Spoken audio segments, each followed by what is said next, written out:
He's an expert on the Illuminati. He's an expert on things such as the dark rites rituals of the Bohemian Grove. He's an expert on all things that are twisted. Well, things that you and I would think are twisted, but to some people are, in fact, well, normal as usual. Joe, welcome to the studio tonight. Actually, been here all day. We had done, this is our second show for the day today. We pre-recorded a show with Greg Jackson earlier, and that was fantastic. And we have Doc Marquis with us now, and you were listening to some of his website, and we got 2 of his DVDs here. I'm going to tell you, his DVDs are Aliens, DVDs. Aliens, Fallen Angels, or Antichrist, Volumes 1 and 2. Oh. Part of the 10-part Secrets of the Illuminati series. Fantastic. If you guys go to his website, you can order them there. I would recommend everybody who has the ability to do so. And Joe, pick up a copy. Thank you. Yes, Joe. And I'll tell you something. This is somebody that we will actually be able to buy a cup of coffee for, or even lunch, or maybe something more, down in Orlando for the Orlando Prophecy Conference that we'll be attending. Mr. Marquis will be speaking, I think he said 3 hours. He'll be giving a 3-hour presentation down there, and we cannot wait to meet him, and it's going to be fantastic. Let me tell you, folks, get there early for Doc's section, because they segment these conferences up, and you're going to want to really watch Doc Marquis. I don't know who he's up against, but I'll tell you something. Doc Marquis is a dynamic speaker, who will engaging and important information. So when you look at the schedule where he's speaking, get to the venue, the room, a good 30 minutes beforehand, because I know we will, just to get a good seat and be assured presence. Yeah, and this is going to be one of 2 shows. We're doing one now, and then Doc's going to come back on sometime after the conference. And so this will be one of a 2-part show spread out probably about over a month. A month max. With that, Doc, it's great to have you back on the Hagman and Hagman Report. Well, thank you for having me. How are my dear brothers doing that? We are very busy, basically running on fumes, but always get re-energized when it's showtime. So we are I know ready what to you go. mean. I've been getting ready, as you just stated, for the Prophecy Summit that I will be leaving from here in a week. I've been asked to speak 3 times, and as I recall, each presentation, I think they're supposed to be either an hour or an hour and 15 minutes each. So I'm going to be flying. That's I've got amazing. A lot of material to present in a short amount of time there. So I just hope everyone's bringing their seatbelts for this one.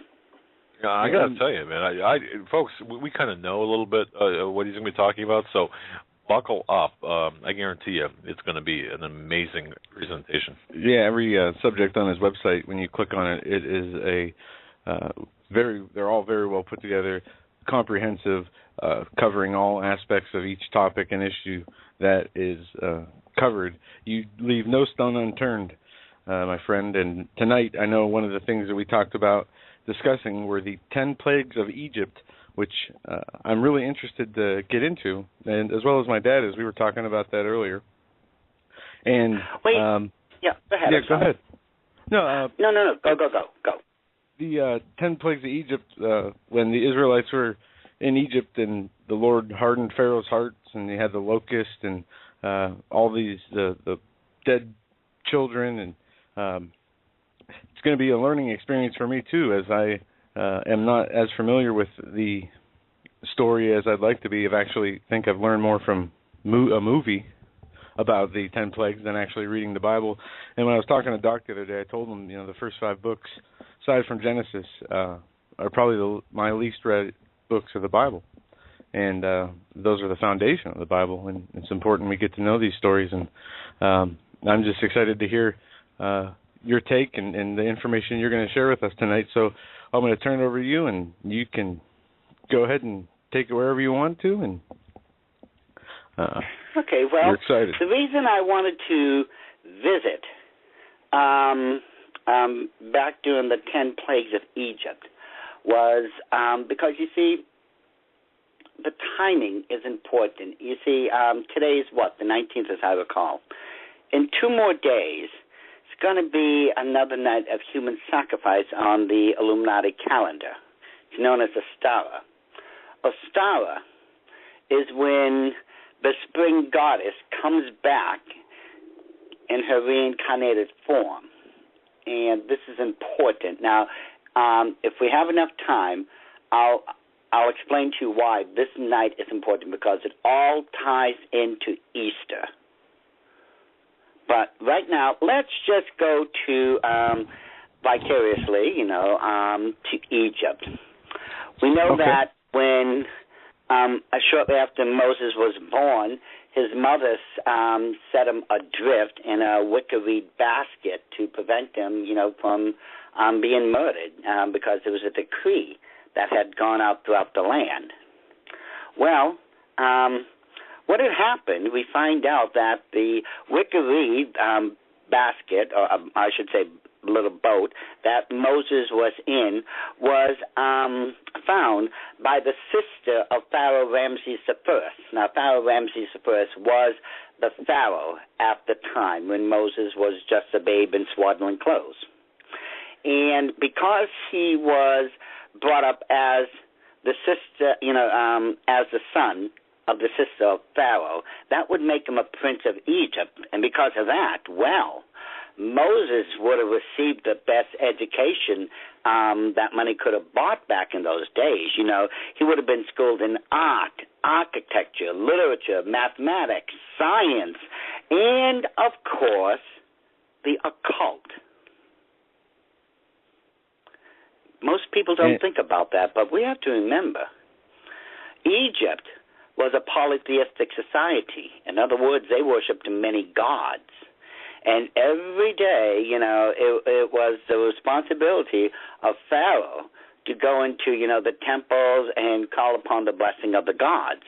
And there was a lot of other ancient occult rituals that Pharaoh was also responsible for. But we'll get into that as we go along. But for now...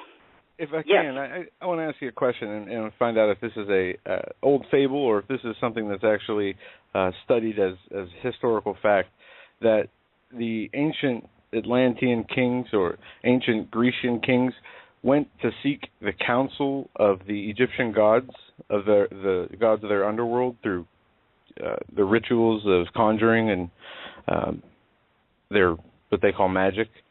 Have you heard that before? Well, there were certain societies back then that really did go to Egypt to learn of such things, because, among other things, we have to consider that it would be in Alexandria, Egypt, that the Great Library of Alexandria would be built. And it housed the greatest knowledge of the world at its time. I mean, they had papyrus scrolls and leather-bound books on just about every topic you could possibly come up with. And if they didn't find enough information, shall we say, as you were saying, like on conjuring or invoking the ancient gods, well, they could go to the priest of Egypt itself. And for the right price, they could, get what they wanted. Huh. Okay. That's interesting. Oh, yes. Oh, yeah. Wow. But, right.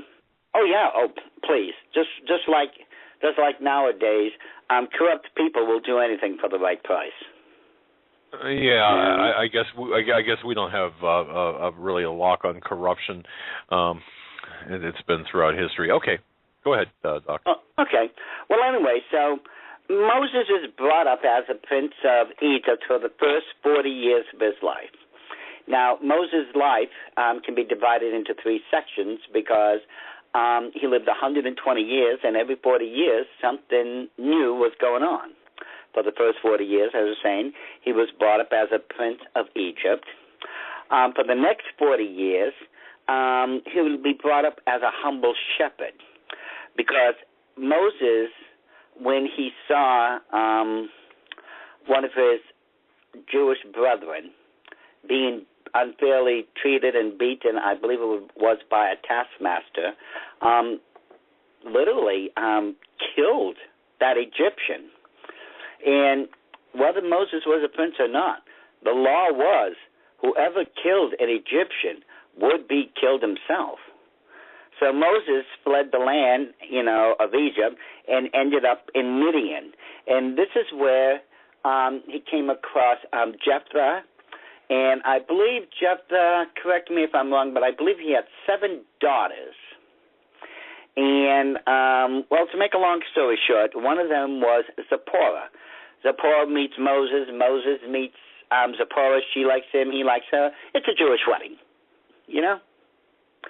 Well, anyways, so Moses, being as educated as he was, knew how to be a good businessman, how to work trades properly and all this, and he did learn how to be a proper shepherd, among other things. So that helped him, not just himself, but with his soon-to-be father-in-law, Jephthah's cattle and, selling them and everything.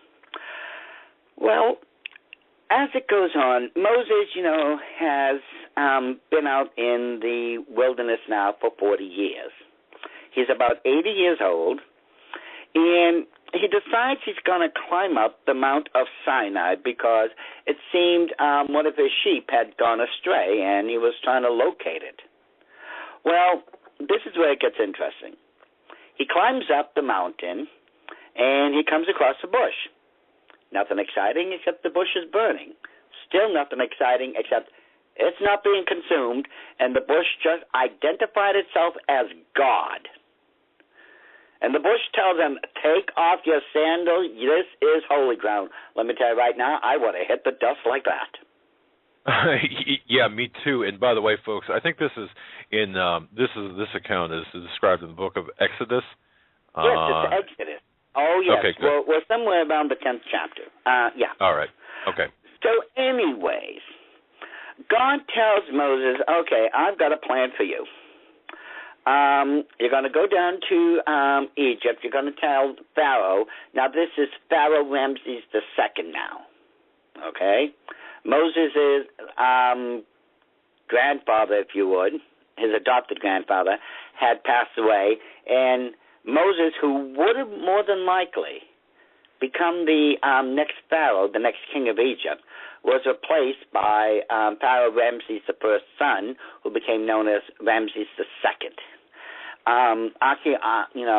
Archaeological references, and I would have to agree with them, tend to believe it was Ramses II Moses had confronted. Well, anyway, so God says, Moses, I've got a plan for you. Okay. And he says, you're going to go down to Egypt. You're going to tell Ramses you're going to let my children go. Well, quite honestly, Moses really didn't know what to make of this at first because, let's face it, he was saying, God, if I go, big deal. I mean, who am I going to tell them that sent me? And this is an interesting question Moses asked. People skip over that question. Well, who am I going to tell them that sent me? Well, obviously God, right? Yeah, I'd like to have been a fly on that wall. But go ahead. Well, no, it wasn't such an easy matter as, God sent you. No, because remember, Moses asked, who shall I tell them sent me? Who? Remember, Egypt has hundreds of gods. Oh, yeah. Okay. And, yes. And Moses said, it could have been, okay, which God are you? I am that I am. I am the one and only God. I'm the God. Get over it. You will tell them, I am that I am sent you. Yeah, and okay. from the story so we read that Moses Moses doesn't have a lot of self-esteem. He doesn't have confidence in his abilities to speak. And he says no. Au contraire. Moses is trying to weasel himself out of the job. It doesn't sound it, but let's look at this carefully. Moses, let's go by what you said. Moses according to what he says, I have a slow tongue. I can't speak well, right? Right? Yeah. No. He's trying to get out of the job there. If you go over to the book of Dr. Luke, he said Moses was a man of great words and a mighty orator. Oh. Is that something he grew into, or something he had that, as you say, just wanted to get out of the... Moses was trying to get out of this, and he had a very good reason. Believe it or not. Now, folks, you might think I'm a barking loon at this point, but you hang on. Moses had a good reason to try to get out of this. But let's take a look at some of the other evidence. Now, this should have been enough. This, what I'm about to show you, should have been enough to convince Moses. God says to Moses, okay, I'm going to give you that rod you're carrying. Pick it up. That rod... Moses picks it up, it turns to a serpent, and then back again. Now, you got to admit, that's a good trick. That's not bad. I mean, on a cosmic scale of things, I'd give that one about a 4. You know? Now Doc, didn't the Egyptians, the soothsayers... I know what you're about to say. Don't even dare say it. We will get to it. Don't even touch it. Remember, I will see you in a week. You don't want to go there now. I do get to see you. I get to see you. Just remember that.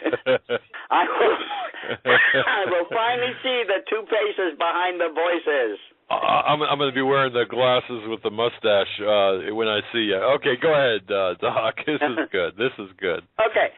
The next thing God does, okay, Moses, take your hand, put it in your tunic. He puts it in, takes it out. It's leprous and completely covered with leprosy. God says, now put it back in and take it out, and it was as pure as it was before. Okay? That one's not bad. I'd give it about a 4 also. And if you remember, God also gave Moses, through the rod, the ability to turn water into blood.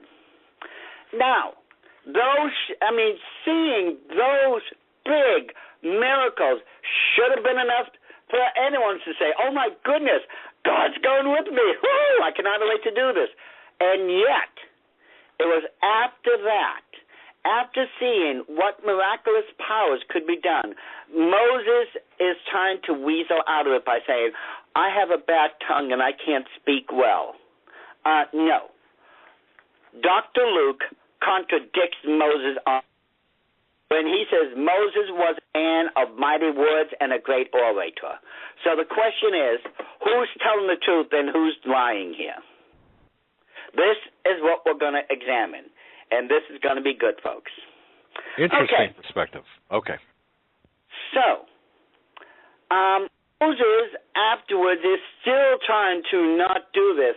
And finally, God says, okay, tell you what, you can take your big brother Aaron with you, but you're going. Now, let's put that on the back burner for a second. Let's take a look at what's going on at the palace right now. Pharaoh Ramses II, he's in his, about now he'd be in his 70s. This guy was... literally pampered like no one's business, because after all, he was going to be the next pharaoh. And according to Egyptian belief, he would be the literal, physical, walking God upon the earth. So as a child, again, just like Moses, he would have been schooled in the best education possible. If he wanted to go from point A to point B, they would have carried him in a litter. And when he got old enough, he could ride a horse or in his own chariot. I mean, his throne room is literally dripping with, the best of the best. There is gold, silver, the best of the royal colors adorning everything. This guy, let's face it, he had it made. Why? Because remember, he was considered to be the living embodiment of their head god. So, you're sitting there. you're Pharaoh. You're the God of the world. Everyone bows down to you. Everyone scrapes to you. Everyone does exactly what you say. Nothing is denied you. And all of a sudden, Moses and Aaron walks in. Moses is 80. Aaron is 83. It looks like senior citizen day at the palace.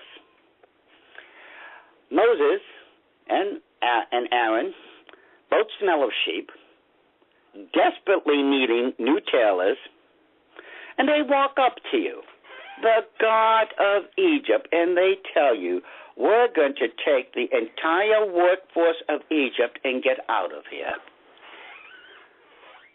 What's your answer going to be? Before or after I stop laughing? I mean, well, yeah. Whenever you stop. Let's be honest. It's senior citizens at the palace, two people with lousy tailors walk in smelling like sheep, and they tell you they're going to take the entire workforce of Egypt. Exactly. From Aaron, from Ramses' perspective, these two are barking loons. Absolutely. What would you tell them? No. Well, among other things, no. And you and Marquis. Right. It comes down to no. It's not going to happen. Okay. So Moses turns to his brother Aaron and says, Aaron, cast down the rod. Aaron throws it down, and it becomes a serpent, right? Anytime. So far, so good. Yeah, so right. far, so good. And sorry about what does Pharaoh do? He leans back over and calls upon his magicians and says, take care of this. They take their staffs, they throw it down, they become serpents also, don't they? Correct. Right. Strike one against our side. Now, even though the rod of even though the rod of Aaron does devour the magician's rods, did they or did they not just duplicate a miracle of God? Got to exactly give it right. Got to give it to you there. Okay. Actually, both of you are wrong, but we'll continue on. You're going to like this. Trust me, you're going to like this. Okay, so they both go. They leave the palace, dragging their tails, and okay, God, we need something else here. This is not working out. Okay, so God tells Moses, okay, tomorrow, Pharaoh's going to be at the water. You know what to do. Well, you see, remember as I said before, as Pharaoh, Ramses II was required to do many different occult things because of his polytheistic religion. When he was down at the water, what most people don't understand if you're not schooled in the occult is that he was blessing, as the so-called God, the waters of the Nile, so that it would continue to flow and give life throughout the land. Remember, seasonally speaking, the Nile would overflow, bring up the soot from the bottom of the river. It would spill out across all the land of Egypt and enrich the ground so there'd be bountiful harvests. And this is what Pharaoh was responsible for doing. It was supposedly through him as God that the waters would be doing all these things. Interesting. So he's down there doing his occult ritual, and Moses and Aaron show up. And I'm sure when Pharaoh saw them, he must have said, oh, not these two again. So Moses says, let my people go. And Pharaoh says, no, I don't think it's happening. So Moses tells Aaron, go strike the waters. And Aaron goes, strikes the water. And I know Aaron was psyched for this. Aaron was so psyched to do this. I know this is insane, but I could see Aaron just leaping and jumping all the way to the river, twirling that rod over his head, and just smashing it on the water. Because Aaron knows what's going to happen. And all of a sudden, it turns blood. The waters of Egypt turn into blood. Well, that's a good trick. So what was Pharaoh's response to all that? Joe, what was Pharaoh's response to the all water that? turning blood, to the water turning as to blood, yes. What was Pharaoh's response to that? I should know his this. heart was hardened. We know that. Yes, but what was his response to seeing suddenly the river of the Nile River suddenly turning into blood? What was his response? Well, he couldn't drink, so he called his magician and people together and dug holes around. You have got to read Exodus, my young brother. You've got to read this. He turns to his occult buddies and says, "Take care of this." And they go over and they start turning the water into blood also. So, strike two per our side. So okay. I'm not done. So, okay, I'm following you now. Okay, I see where you're. It was a mental block here that I was having, but now I see what you're saying. We did a trick, so to speak. They did a trick. We did a trick. Right? Just hold on. We're going to be wrestling down there in Orlando. I'm just kidding. No, Doc's putting this together. This is a really well put together way you're presenting this, Doc. I think I'm starting to understand it. And go ahead and continue. Yeah. But let's go to the next one. God, they were going to go without fresh water for a week, I believe it was. So Moses goes back and says, God, now nothing's changing here. We changed the water into blood. They changed the water into blood. Pharaoh turned around and left us. God says, okay, go down there. I want you to do this. So Moses goes down again, and I'm sure by now Moses is getting a bit frustrated because, believe it or not, Moses is not impressed by any of this. Aaron is having the time of his life, but Moses wasn't impressed, and neither was Pharaoh. So Moses goes down there. He tells Pharaoh, okay, you got to let my people go. Pharaoh says, you don't understand the word no. I said, no, it's not happening. So he turns to Aaron. Aaron, you know what to do. Aaron calls the frogs out of the water. We're talking tens of thousands, hundreds of frogs everywhere. They're jumping out of the water. They're jumping into the living room, the dining room, the bedroom, name it. The frogs are everywhere. And what was Pharaoh's response? You should know this one by now. Go on. We're almost afraid to talk. He calls upon his occult buddies, the magicians, and says, take care of this. And they call up frogs also. I know. Strike three for our side. I've never heard it explained this way. This is fantastic. Go ahead. Well, you see, something's going on here that we're not looking at. And this is why, when we stop and pause and take a good look at it, God is using a 3-part psychological plan here that is the most brilliant thing I've ever seen in my days. Moses wasn't impressed. Pharaoh wasn't impressed. Aaron was having the time of his life.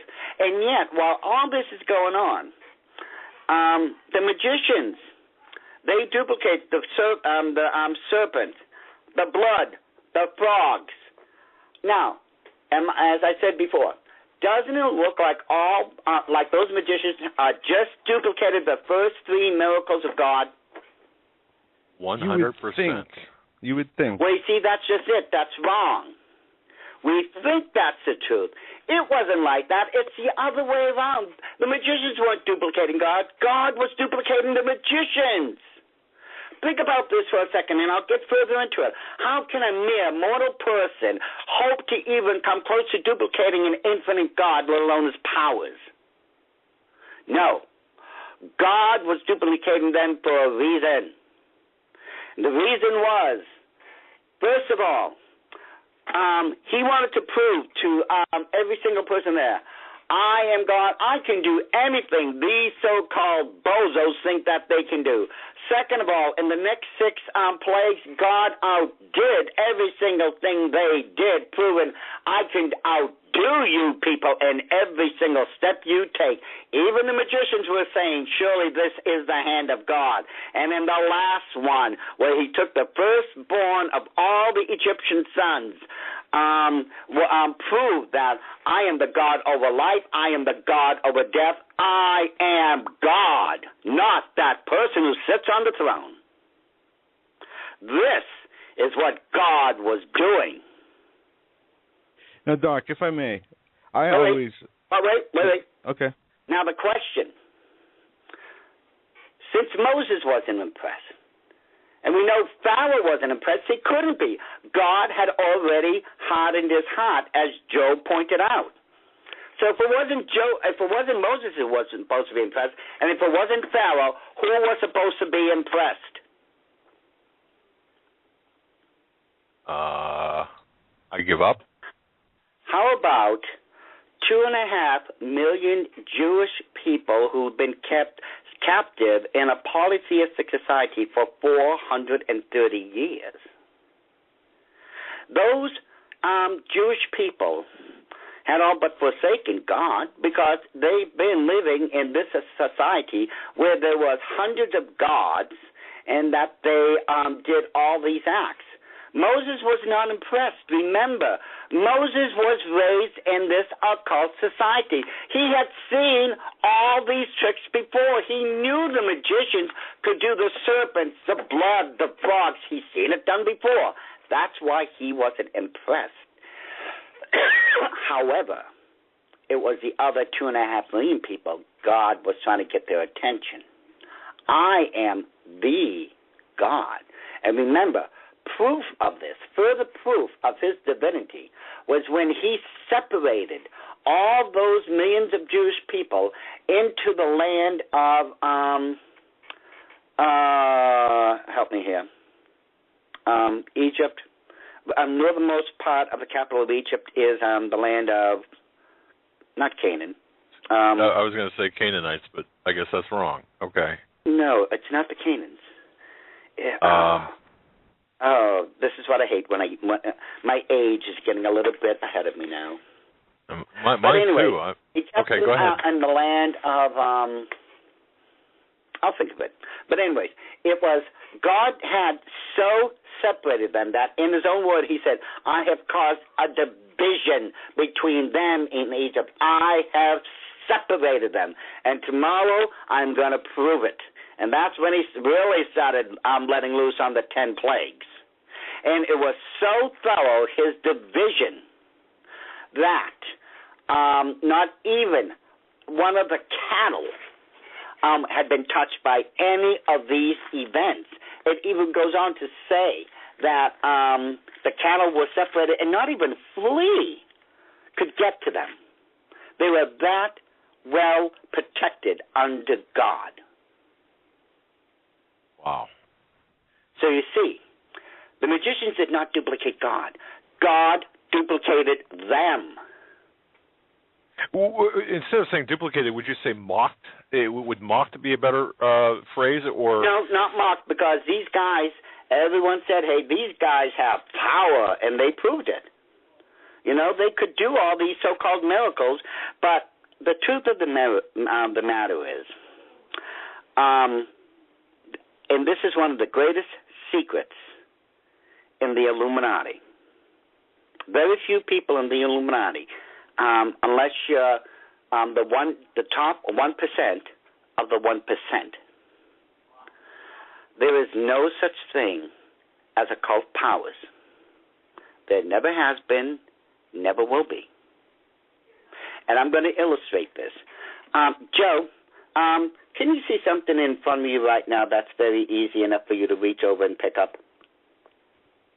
I'm sorry, can you repeat that? Can I see something in front of you? Can you see anything in front of you right now that you can just reach over and easily pick it up? Yeah. Okay, what is it? It is a clip for... in front of Doc, right? Pick up the clip. Oh, okay. Go ahead. I got it. Okay. And I want you to hold it above your head and just suspend it there, okay? All right. And my dad's watching, now, so. Okay, now, Doug, I'm going to illustrate my point here. I just used my great occult powers to levitate that clip. Are you believing that? No. Why not? Wait. Because just go with it. Why don't you believe it? Because I can see Joe holding this clip above his head. There's the answer. You can see Joe holding the clip. However, very few people could ever see the invisible arm of the demon that would be holding it. Okay. If a person in the occult world says, I can levitate this object, and it starts moving, that person doesn't have power. It's the arm of the invisible demon that's lifting it up that makes it appear as if that person has genuine power. Hence why they call them the lying signs and wonders, because they're not really... Lying signs and wonders, exactly. Bingo. There's no such thing as occult powers. Man doesn't have that type of ability. Angels have certain abilities. Yes, they were given to them by God, but God never gave anyone else power. The only people who have any power that are mortal are people like you and me who are saved, because the moment we got saved, going by God's promise, he says, I've given you all power and authority under heaven. You want to bind something, you bind it. You loose it, you loose it. All power is yours through my Son. But as far as the other side, they don't have real occult power. Remember, Satan imitates. He cannot duplicate. Good point. And so because of that, knowing that little fact, he imitates and not duplicates, those magicians could never duplicate God. Oh, they could pull a sleight of hand, but they can't duplicate as a mortal creature, an immortal, all-powerful God who has control over all life and death itself. All right. This is the whole crux of what was going on in Egypt at that time. I think I get this. Yeah. And I've never heard it explained quite like that. Mr. Marquis, yeah, you just really blew my mind this half hour. I'm not a mister. I'm barely old enough to be a hey you. Well, I'm going to call you Mr. Marquis because you just you call me I just learned a when lot. I see you, I'm going to make you, you're going to end up singing Nearer My God to Thee. Hey, we're going to be wrestling down there in Orlando. No, this is fabulous because, seriously, I've never heard it explained like that. And, folks, you've got to listen to that again, the way Doc Marquis walked us through that whole series of events. Fantastic. Go ahead, Doc. You know, and so you see, what's important to remember here is, as you're saying, people, first of all, make the mistake of thinking that the Egyptians were, the Jewish people were held captive for 400 years. It's 430 years. Don't let tradition tell you it's 400 years. Just like if you remember Joe and Doug, another ridiculous tradition we've covered is that Noah brought the animals into the ark 2 by 2. I think we know it was by 9, correct? Well, yes, I've heard that. Oh, okay. I didn't go over this. Let's back up a little here. It looks like I'm going to have to follow down the briar path a little further than I planned on. Okay. Sorry to make you do that. Tradition states, and if you go to those kids' Sunday school, that's usually in the basement of the churches, they have these pictures of Noah and the ark, and you see all types of animals by pairs, in other words, twos, correct? That's right. Okay, but that's not the Bible. That's tradition. Genesis chapter 7, picking it up in verse 2, it says, "Of every clean beast thou shalt take to thee by sevens, the male and his female, and of beasts that are not clean by 2, the male and his female." How much is 2 and 7? 9. I know that. It's 9. Right, and no matter what the core educate the Common Core stuff teaches 7 and 2 is still 9.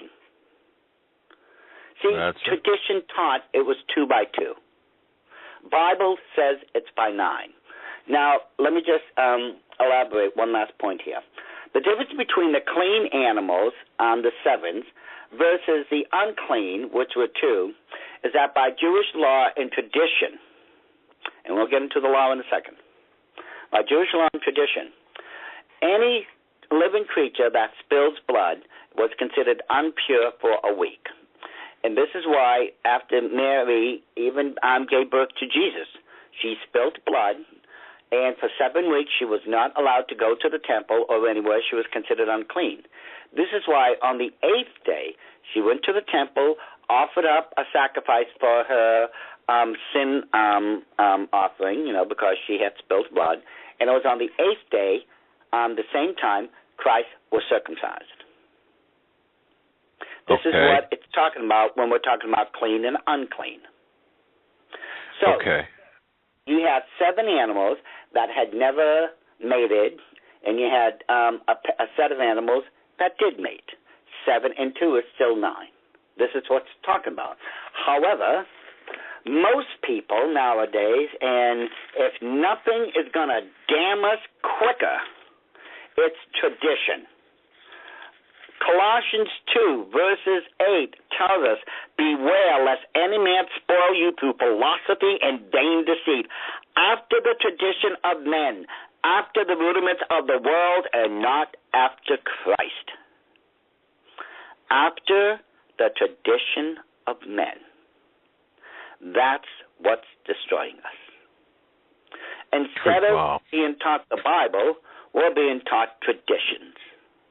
And is not one of the biggest traditions coming up shortly the tradition known as Easter?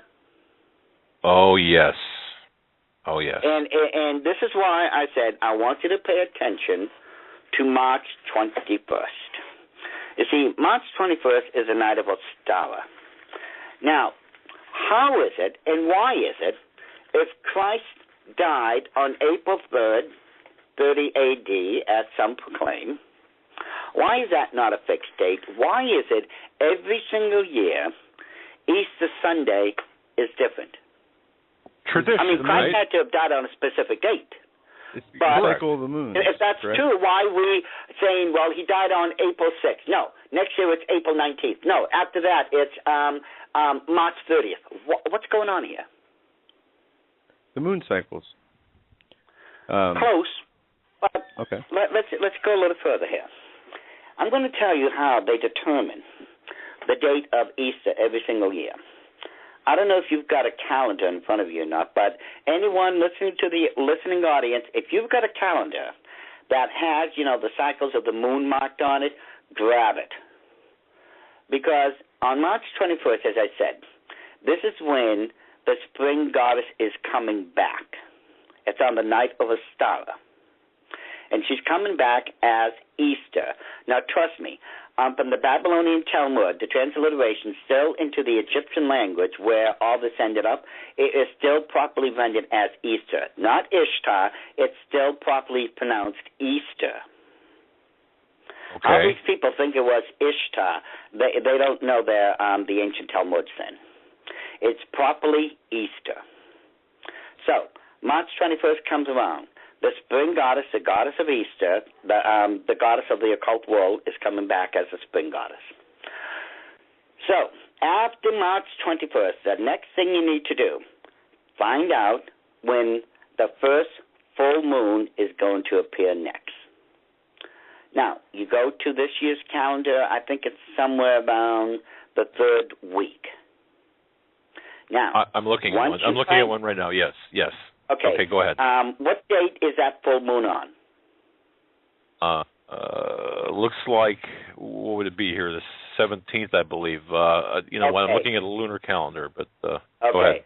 So then, the first Sunday after that full moon is when Christ resurrected. What's the first Sunday after that? After that 20th. Full moon. The 20th. The 20th. Okay, there it is. That's when Christ resurrected. Let me just double check I got that right. That's how it's determined every year.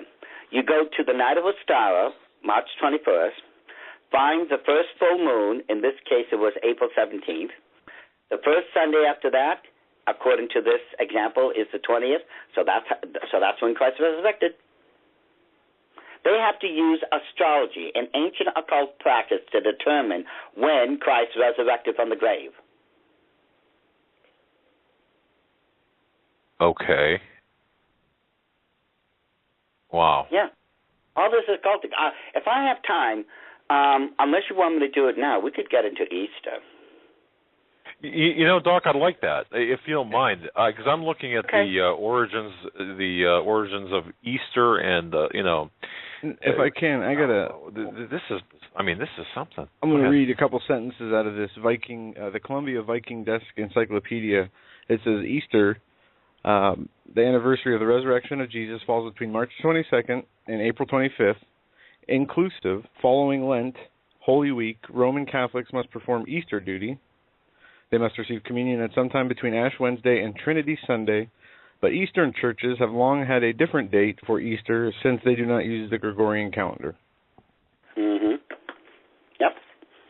You see, what had happened, the methodology I just taught you is thousands of years old. That's how it has always been done until the introduction of the Gregorian calendar, which you can still use the same formula I just gave you to use. However, what they will use at times is a very complicated mathematical formula that I'll tell you right now is basically going to yield the exact same thing I just taught you. Okay. All right. So I wouldn't really worry too much about if we're going to go by the Julian calendar or the Gregorian calendar. Either way, this is how it's been done for thousands of years. What you're saying, Doc, is Easter, the celebration of Easter is rooted in mythology or mythic. We're going to get into it because this is, it's very few things will get as occultic as this, because once, we'll have to go back a little. Okay, after the great inundation, the flood of Noah, and the animals came out by 9, not by 2s, but by 9. Civilization had to start all over again. And we find out that the first real kingdom, shall we say, upon the face of the earth that had ever been started was through Nimrod. Now, I'm sure you remember Nimrod. I think it was, let me see, I believe it was Shem that begat Cush, and it was Cush that begat Nimrod, or it was Ham. I always get those, it was Ham, there it is. Ham had a son named Cush, and Cush, and this is where you're going to find this interesting, Cush marries a lady named Semiramis, and they have a child, a son, named Nimrod. And Nimrod starts this great civilization, which you and I both recognize as Babylon. Now, Babylon itself had a lot of surrounding kingdoms, if you would.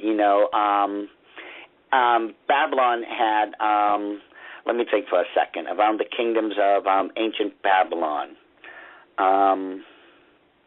I believe there was 9 others that was in that area. That was part of, the ancient Babylonian Empire, started under Nimrod. Now, this is where, and I'm going to have to apologize for this, but this is the only way I can explain this. For some reason, Semiramis was not too happy with her husband, I think because he feared God, and decided to, let's say, share the same bedroom with her own son, Nimrod. And this is important to know. I'll tell you in a minute. Well, once they started the very first religion upon the face of the earth, known as witchcraft. Well, in order to keep such a religion going, you obviously had to have another god. if you have a religion, you've got to be worshiping someone. Right. So, Nimrod has a great tower built that could reach the heavens. And if we actually sit back and go by the mathematics, the strength of the type of bricks that they could have made back then, it is quite possible that they could have built the tower as high as where the clouds could form, maybe around 1,000 feet. Okay. Oh, yeah. And it was a spiraling ziggurat, you know. And at the top of this ziggurat was a temple dedicated to a god that's mentioned throughout the Bible known as Moloch. Moloch was depicted as a huge, brazen, demon-like god that sometimes had one horn coming out of the center of his head, sometimes two horns, you know, one coming out of the sides. His hands would be held over a fire pit, and that fire was never allowed to go out. So those hands were glowing red or white, hot at all times. And it was this particular god that God was warning us about, that you shall not let your children walk through the fire. You see, back then, there was a practice going on, a barbaric practice to say the least. Parents would take their newborn children or their younger kids, if they were capable of walking, and make them walk into that fire pit, or they would put those babies on top of those glowing red hands of Moloch. This was done so that they would receive a financial blessing from their god known as Moloch. And this is where you get that symbol known as the Italian horn from. You ever seen that horn? Some Yes. people will wear it's gold or silver or red. It's usually one of those three colors. Yes. I know of one who. Yeah, I know somebody wearing one right now. You get that? I doubt it. You get that because of the one horn that was sticking out of the center of Moloch's head. And if you ask any Italian who wear it, they're the ones who always tell you, "Oh, I'm going to be getting a financial blessing." This is where you get it from. It's from child sacrifice to Moloch. And this was mostly, if not, more heavily done in the Valley of Hinnom than any other place mentioned in the Bible. And the Valley of Hinnom is right outside of the city of Jerusalem itself, where the temple is. You see that great valley to, I think it's the western or the eastern side of the Temple Mount? That's the Valley of Hinnom, where this sacrificing was going on. Wow. So what has this got to Egypt? Got to do with Easter, I should say. Plenty. Because you see, every year there'd be a huge procession of all the people in the empire that would be parading down towards the tower itself. Now, as part of the custom goes back then, the priest for this particular ceremony would be given new robes, and the priestesses, believe it or not, would be given new hats that looked like baby bonnets. I mean, you look at the ancient drawings of them; they actually look like the 1930 baby bonnets kids used to wear.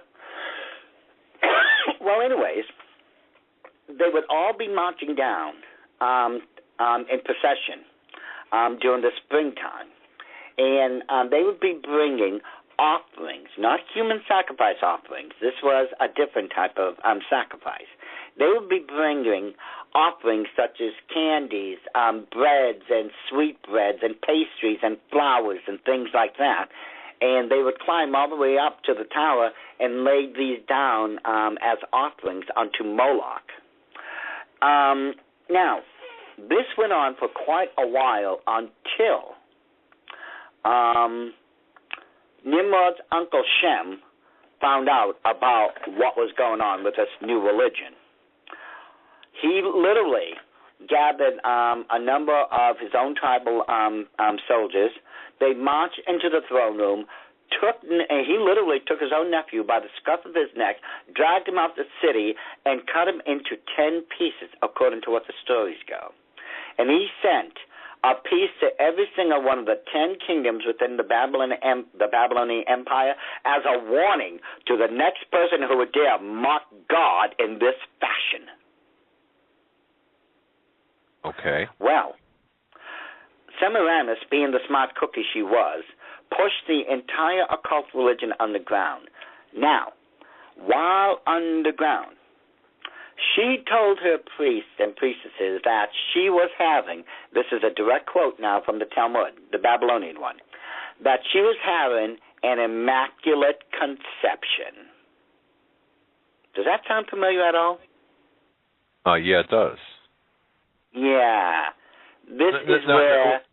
Just to be clear, this is where that other group gets this expression from.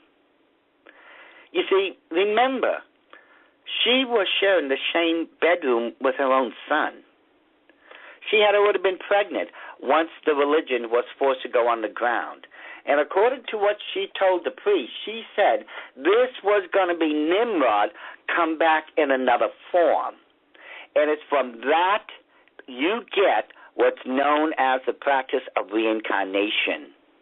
You don't die and go to heaven or hell. You come back in another form. That's what reincarnation states, and that came straight from Semiramis. Okay, so Doc, wait. So you're telling us that the date that's selected for Easter. Now, I want to be clear on this. It has nothing to do with the resurrection of our Lord Jesus Christ. It is Absolutely a pagan. It's a pagan tradition that celebrates the return of Semiramis into a reincarnated spring goddess. Into the spring goddess. Now let's get further into this. Let me show you how this came. So, while the religion is underground, she bears a son who's supposed to be Nimrod come back, but she names the child Tammuz.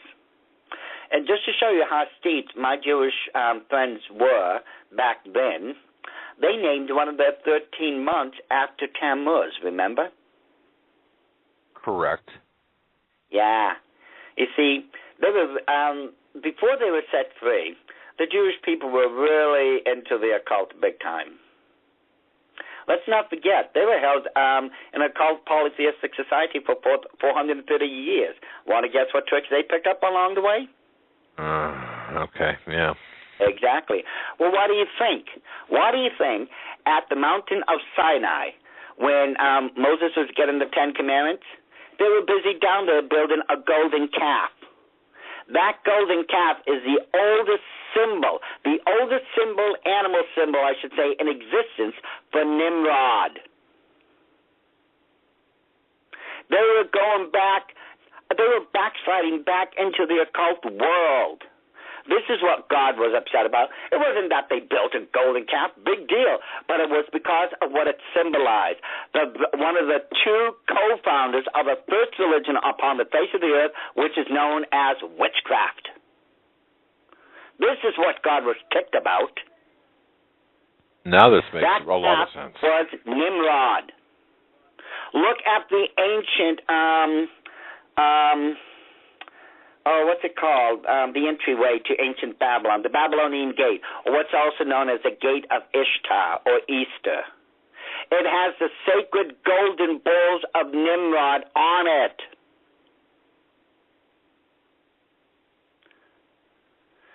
Well, anyways. Wow. Okay, this is a good point to stop, Doc. We're at the top of the hour. Fascinating. Are you kidding? I mean, yeah. It's already 8 o'clock? Yeah, or 9 o'clock your time? 1 hour zip by in like 10 minutes. I got to tell you, I am absolutely entranced and enthralled by what you're saying here, Doc. I mean, this is good stuff. People need to hear this and understand what tradition is doing to, well, the dangers of traditions, I suppose. Folks, you're listening to the Hagman Report on this, the 19th day of March 2014. I'm Doug Hagman. With me in studio, Joe Hagman, and our very special guest, Doc Marquis. Created and uploaded to YouTube by the Hagman and Hagman channel. To view the full show archives, please visit youtube.com/user/Hagman and Hagman.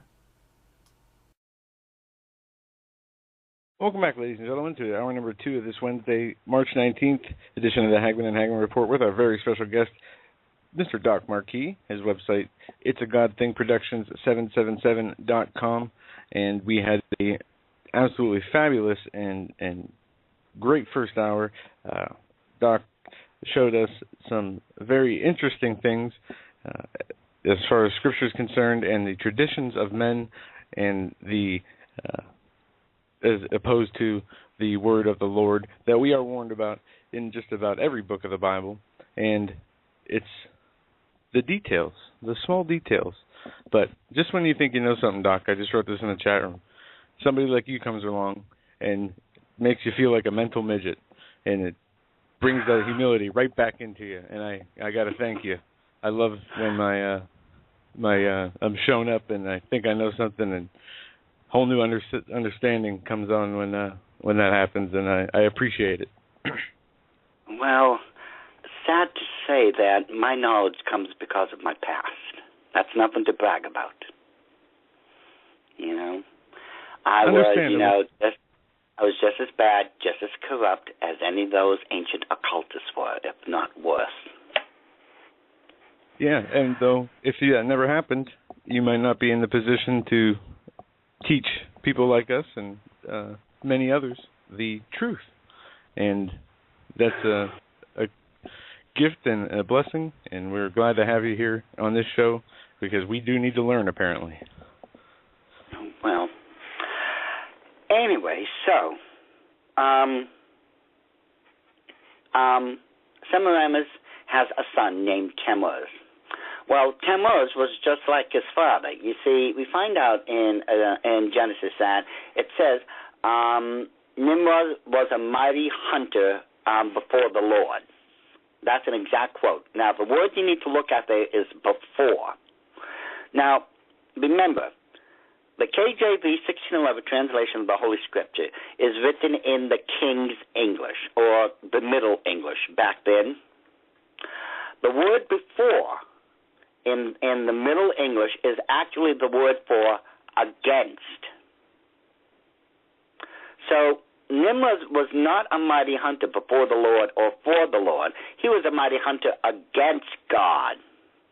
You ever hear of someone who stands before the enemy? That person is standing against the enemy. That's what the word back then before meant, to stand against. So Nimrod was a mighty hunter against God. He wanted to be God himself. Just like, Lucifer. It's an old story.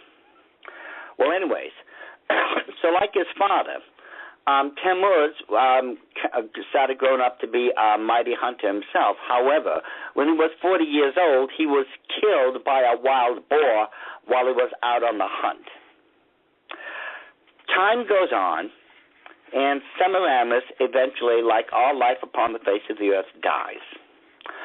According to the ancient traditions now, the next year, a huge multicolored egg fell out of the heavens and fell into the Euphrates River. It washed onto the shore onto a pile of wicker reeds, and out of that huge egg, and her new reincarnated form as the spring goddess, was Easter, a.k.a. Semiramis. And whoever found her sacred egg, the first person who ever found her sacred egg, was supposed to have received a special blessing from the goddess herself. Now, let's think about this for a second.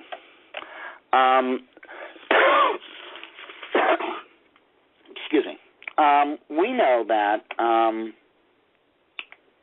Easter is going to be happening in a number of weeks. Now, something happens before Easter, according to Catholic tradition. Now, Joe or Doug, would one of you kindly turn to Ezekiel chapter 8, verse 14? All right, Joe's doing it right now. Yes, I will. I am here now, and I am familiar with this. And Ezekiel 8:14. This is when. Okay, I'll just start right at 14. Then he brought me to the door of the gate of the Lord's house, which was toward the north. And behold, there sat women weeping for Tammuz. Now, on the surface, it makes no sense at all. These women are sitting before the door of the temple itself, the house of God, weeping over Tammuz. Well, you see, these women were weeping and wailing, refusing to eat, fasting, giving things up because of Tammuz. You see, according to ancient occult practice, those women would be there for 40 days exactly. The reason it was 40 days that they were there fasting, weeping, wailing, not giving up things and all this was because every single one of those 40 days represented one of the years of Tammuz's life. Remember, he lived 40 years and was killed by a wild bull. That's why that occult practice went on for 40 days. And this is where you get Lent from. Lent is a pagan holiday or a pagan, purely pagan? Practice, Lent is exactly 40 days in Lent. And aren't you supposed to sacrifice and give up things during that 40 days, just like those women were? Yes, sir. That's what's going on in that verse, Ezekiel chapter 8:14. So this is God's anger over this commemoration of this pagan ritual of Lent. God is beyond ticked at this point because let's go over this now. Now, as the spring goddess, Semiramis, a.k.a. Easter, was a fertility goddess. You look at all the goddesses, the major goddesses back then, they were fertility goddesses. Why? Because once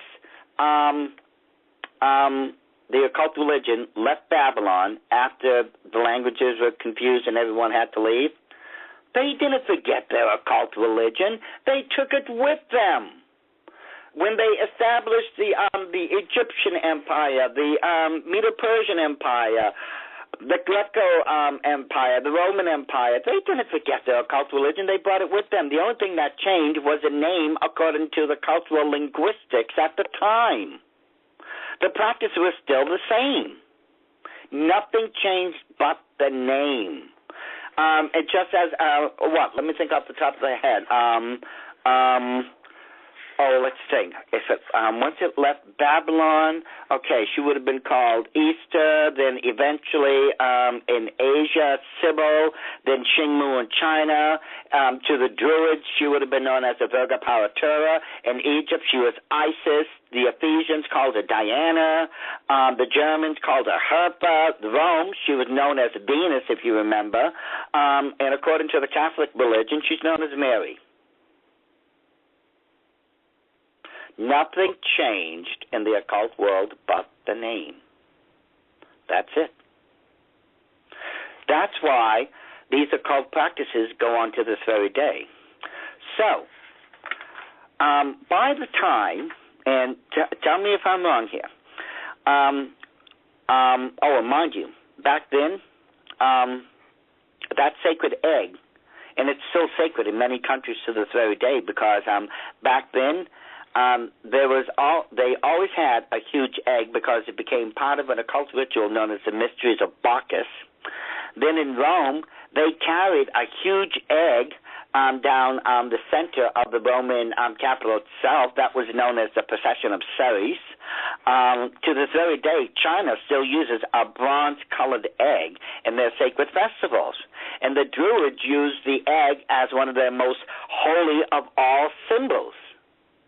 So these things, these occult practices, went on from one culture to another. Now, let me ask you a question here. What does an Easter bunny and the resurrection of Christ have in common? Oh man, I'm almost afraid to answer these things. The Easter bunny and nothing in common. Well, fertility. I mean, fertility, Doc. Given the symbolic aspect of a rabbit. Oh, you are just too clever for me. Because You're absolutely right. The reason they used a bunny for part of this story was because Semiramis was a fertility goddess. And what is the fastest procreating creature known to anyone on the face of the earth? Exactly. A bunny. Giddy up. Yep. You look at the bunny. It's always having little puppies. And that's why they chose the bunny as the animal totem for Easter, the goddess Easter, a.k.a. Semiramis. That's how you get the Easter bunny. Now, remember a number of decades ago, Doug, not Joe, Joe's too young. I'm going to keep hopping on him. I like it. Yeah, he's got. You remember, Doug, a couple of decades ago, men used to get their new three-piece suits for Easter ceremony, and women would get new hats and all that stuff. Oh, sure. Oh, yeah, it was a big deal. I mean, it more than it is today. Yeah, absolutely. Yeah, let's not forget they even made a movie out of it with Judy Garland and Fred Astaire called The Easter Parade, I think it was called. Okay. Yeah. Well, remember the high priest would be getting new robes and the priestesses would be getting new bonnets? That's true. Yep. That's where you get this new suits and the new hats from. Oh. Yes. Wow. That's exactly where that practice came from. Now, think about this. Isn't it during Easter that, people are giving out spring flowers and you have all this Easter candy and, these sweetbreads that were all sacrifices and offerings to Moloch way back when? Isn't that what we're doing now? Okay, that's right. Okay, back then, during the time and rituals you're talking about, they brought spring flowers and candies. Well, I lit candles too. And the sweet breads and such to the Tower of Babylon. Oh boy. Okay. This is where it comes from. And this was a family affair. That's this right. This wasn't just something that was just done by one person. No. This was a family affair. If we look at, let me think, that's Jeremiah chapter 44. Let me see, it's 17 through 19. It says, now remember, the Queen of Heaven in the Bible they're referring to is Semiramis, a.k.a. Easter. Whatever cultural name you want to go, when they talk about the Queen of Heaven, they're talking about the very first name, Semiramis. It says, Jeremiah chapter 44, verses 17 through 19, but we will certainly do whatsoever thing goes forth out of our own mouth, to burn incense unto the Queen of Heaven, and to pour out drink offerings unto her, as we have done, we and our fathers, our kings and our princes, in the cities of Judah and in the streets of Jerusalem. For then we had plenty of victuals, and were well, and saw no evil. But since we left off to burn incense to the Queen of Heaven and to pour out drink offerings unto her, we have wanted all things and have been consumed by the sword and by the famine. And when we burnt incense to the Queen of Heaven and poured out drink offerings, unto her, did we make her cakes to worship her and pour out drink offerings unto her without amen. The Hebrew word for cakes is the word kavan. Literally translated, the word kavan means buns, just like a hot cross bun.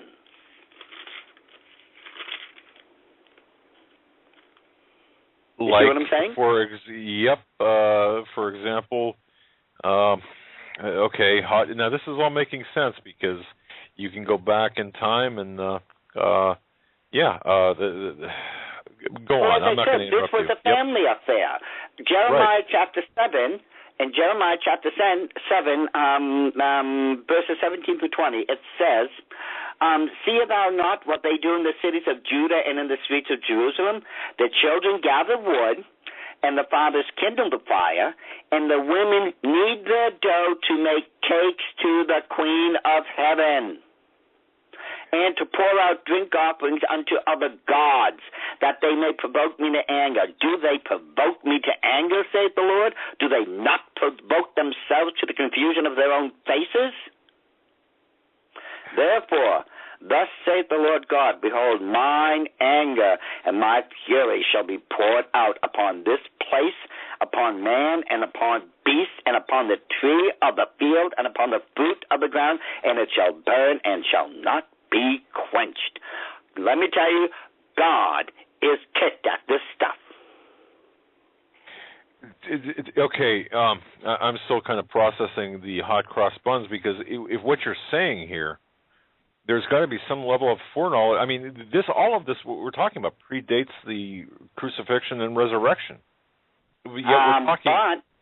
But you have to remember, the crucifixion and resurrection was taken over by a new occult religion known as Catholicism, and they kept the tradition going. It wasn't the Christian church, it was the Catholic church that kept it going next.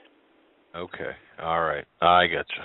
All right, and if I can add, no wonder things are screwed up. The documentary Zeitgeist, how they try to explain away all the religions as dating back to ancient pagan religions. Well, because the traditions of men were followed, they make the case. The church has allowed, the churches that endorsed this and kept these traditions of men have allowed themselves an opening to be attacked, and which has created so much doubt in minds of people who think they can reason away the Lord. Exactly, and yet we read right here that God was thoroughly ticked. He was so ticked.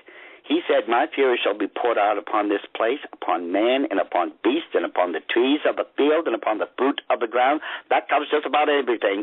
And it shall burn and shall not be quenched. This is how angry God was at such occult practices. And do you really think he changed his mind? In his own word, God says, I am the Lord thy God, I changeth not. So, wow. We have these hot cross buns. That was a family affair. The kids went out and gathered the woods. The father kindled the fire, and the women kneaded their dough to make cakes to the Queen of Heaven, to Easter herself. Now, let's think about this. Well, according to tradition, when Semiramis came back as the spring goddess, a.k.a. Easter, what did she come in? An egg. A multicolored egg. Why do you think we're dyeing eggs to this very day? Wow, to hear you say that makes me think I never want to see an Easter egg coloring kit again. You better hold on to this, because remember, what did that egg wash ashore and land on? Wicker reeds. And what are Easter baskets made out of? Wicker. And what happened to the first person who would find the sacred egg of Easter? The fertility. They would receive a special blessing from the goddess, wouldn't they? Right. Right. Wow. Why do you think they have Easter egg hunts? They're hunting for the sacred egg of Easter to receive a blessing from her. My goodness. And this is all pagan. This is all... This is as ancient as it gets, folks. I know my occult history. I spent decades in the Illuminati learning this stuff. I've spent the last 3.5 years exposing this stuff. I've been doing this for almost 6 decades, folks. I've got this fairly well down by now. I don't say that to brag. I'm saying this to give you a warning. Because Joe and Doug, Be honest. You guys ever go to a sunrise service? Sure. No, the Easter sunrise service when Christ was supposed to have resurrected? Yep. Why? I'll tell you why we used to go, because my grandparents and my family would do as a tradition. Let's hear just it like for Christmas a tradition, right? Mm-hmm. Right. Okay.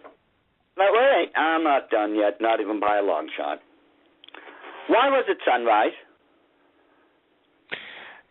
Why wasn't it in the middle of the afternoon? Because Jesus rose, the discovery, the tomb, the empty grave would be discovered in sunrise, or at sunrise, right? Okay, that's you. That's you, Doug? That's me. Yep. Yeah. You got the Bible there? Yep, I do. Let's put your words to the test. Turn to John chapter 20, verse 1. Okay, let's see here. I'm not as quick as Joe here with. Okay. Well, Joe's young, and we're both going to let him have it. I got a computer software too, makes it much quicker. The first day you of the cheater. week. Yeah. Read verse 1, chapter 20, please, in John. John. Chapter 20, verse 1. Go ahead, Joe. Yes. You got it right there. The first day of the week cometh Mary Magdalene early, when it was yet dark, unto the sepulchre, and the sepulchre, the tomb where Christ was buried. Back up. Okay. It said when it was yet dark. Dark. It didn't say sunrise, did it? No. No. When it was yet dark. It was dark outside when Christ resurrected. It wasn't sunrise. It wasn't sunset. It wasn't afternoon. It wasn't light. The God of all creation knows the difference. He said it was dark outside. Oh, yeah, it does say that. Oh, yeah, I know that. When it was yet dark, okay. There have been sunrise services because it was Easter. The goddess Easter, a.k.a. Semiramis, whose egg fell out of the heavens during sunrise. You see, at the Tower of Babylon, they would hold this ceremony when it was dark outside, and as soon as sunrise came up, then they would conclude the ceremony so everyone could run out to the countryside to try to find the sacred egg of Easter so that they would receive a sacred blessing from their goddess. That's where you get sunrise service from. My goodness. All right. That's pretty evil, Doc. I mean, evil in its inherently evil in its intent. Well, I don't understand why we're falling for it. When we look at John chapter 20, verse 1, it's very obvious when it was yet dark. Unless we're not reading our Bibles and disobeying the warning in Colossians 2:8 where it says not to go after the traditions of men. Yeah, and Doc, I got to say, this Christmas we did a show. Don't even get me started on Christmas. We did a show exposing the occult and pagan natures of Christmas. That's right, we did. That's right, we had. We're learning little by little. Yeah, I got to tell you, as we unveil these traditions, it's amazing how we've been snookered and hoodwinked into this counterfeit. There's still no excuse. God's warning is in the Bible. Now, in the KJV translation, there's approximately 31,178 verses in the Bible. Of those, there's about 3,120 verses that deal directly with the occult. Now, that's a little bit more than 10%. That much information can take up the books of Matthew, Mark, Luke, John, Roman, and half of Acts. Now, I don't think God was taking up that much space to give us the ins and outs of the occult world, how they practice, what they believe in, and everything else just to take up some space. He was giving us warnings, ladies and gentlemen. All this information has been sitting in your little dusty covered Bibles ever since, the word was written down. And yet, we don't know this stuff. And it's there all along. I'm taking you through how many verses by now? I'm not making this up. It's right there. It sure is. And it's amazing You're right, Doc. There's really no excuse for us to fall for this. It's right there in black and white. No, there isn't. And yet, Sunrise Services, people, and right there, it says, when it was yet dark. Let me ask you another question. When people sit down and they have their wonderful feast on Resurrection Sunday or Easter Sunday, whatever we're going to call it now, part of the fare on the table is a traditional Easter ham, isn't it? Yes, sir. You want to know why it's a ham? Oh, man, because it's an abomination to God? No. Okay. What killed Tammuz when he was 40 years old? And he was out on a hunt? A boar? Wild boar? Or, symbolically speaking, when you eat the ham, you're killing that which killed the god. Oh, okay. Yeah. And aren't we still holding all these huge parades, the Macy Day parades and all this on Easter and all those other nonsensical holidays? Yes. Didn't they have those huge processions going through Babylon itself, all the way up the tower in Ziggurat of the Tower of Babylon to the Temple of Moloch? Oh, boy. Yes. Why do you think we have our processions, or as we call them, parades? Well, I can see why now, Doc. So we're actually being led into this counterfeit, but we're actually being led into commemorating things like, with Lent, the commemorating Tammuz's death and so on. I mean, look at the most we're obvious doing one. more than commemorating. We're participating. Participating. Wow. Anyone who goes to Sunrise Services, you're participating. Anyone who has Easter eggs, you're participating. Anyone who has those silly little bunnies are participating. Anyone who's having those Easter banquets with the ham and such are participating. Anyone in those parades are participating. So on and so on and so on. Doc, what about Sunday church worship? What about it? The Sabbath being Saturday, not Sunday, as it's celebrated or practiced. Okay, how many times, and I'm going to go to the elder of the group. In other words, Joe, you get to take the back seat of the car this time. Okay. Oh, wonderful. Here, now it's a party. Okay, go ahead. I'm going to have so much fun with Joe, I swear. Hey, I enjoy this too. How many times, Doug, have you and I heard people say, aha, I've got proof. The worship was on Wednesday, and someone else says, no, Thursday, no, it's Friday, no, it's Saturday, no, it's Sunday. How many times have we heard that as Christians? Oh, it's endless. It's I endless know. talk. And you sit back, you finally get to the point where you say, you know what, this is ridiculous. This is beyond the point of stupid. And I say that critically because Christ actually made a correction. He said, I am the Lord thy God. You're supposed to be worshiping him. And that's a 7-day love affair. It's not on a Saturday, a Sunday, or a Monday. It's every day of the week. Remember, Christ himself said, I came not to fulfill the law. I came to abolish it. And that's what he did. Now, let me ask both of you a theological question here. You're going to love this one. And mind you, this is another loaded gun here. What was the purpose behind the law? Behind the Sabbath law? The law in the Old Testament. You know that wonderful thing that consists of approximately 2,000 don'ts. You know, we look at the whole of the law and the commandments and all that. There's about 2,000 things there. That makes up the whole of the law.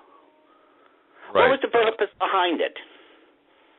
I'm gonna give me a pass on this one, Doc. Go ahead, tell me. Okay. Most people tell me, well, the law was created by God to show people how to live by it. No. The law was not created to show us how to live by it. The law was created to prove we could not live by it. If we could live by the law, there would not be 333 prophecies that deal with the coming Messiah that would do it all for us. Oh. And notice, he was the only one that could do it. It took God to do the impossible. We could not live by the law. It was created to prove that. So when Christ came about with the second covenant, the covenant of grace, we would better understand we could not make it on our own and that we needed him to do it for us. That makes sense. Okay. On occasions I do. I get one right every now and then. You'd be surprised. Oh, Doc, we're going to have to you and I are going to have a sit down and, man, I'm going to buy you more than a cup of coffee down there in Orlando. This is great stuff.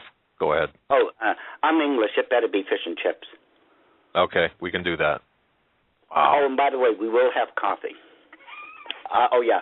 I mean, I am one of those people,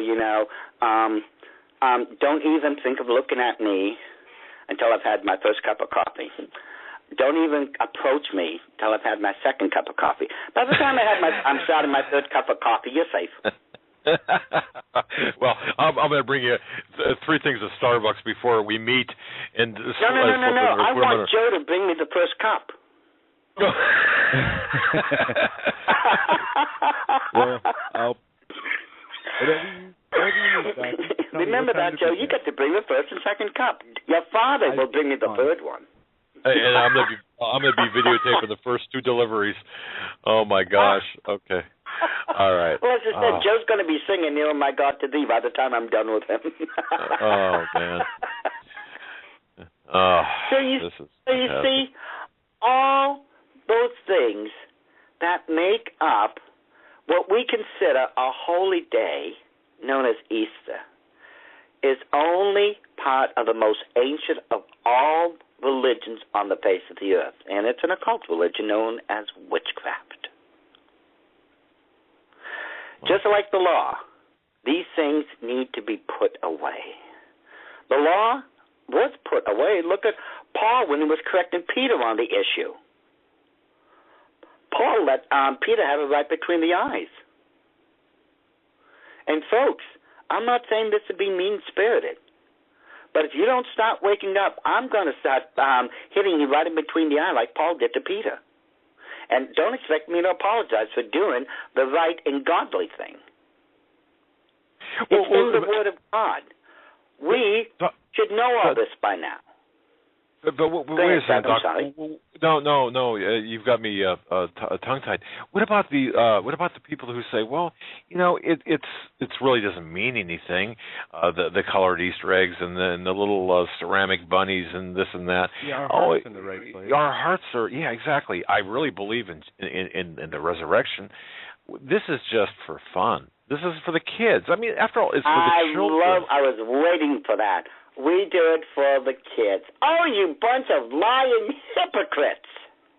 If you were doing it just for the kids, you would have stopped ages ago. They do it because they're enjoying it themselves.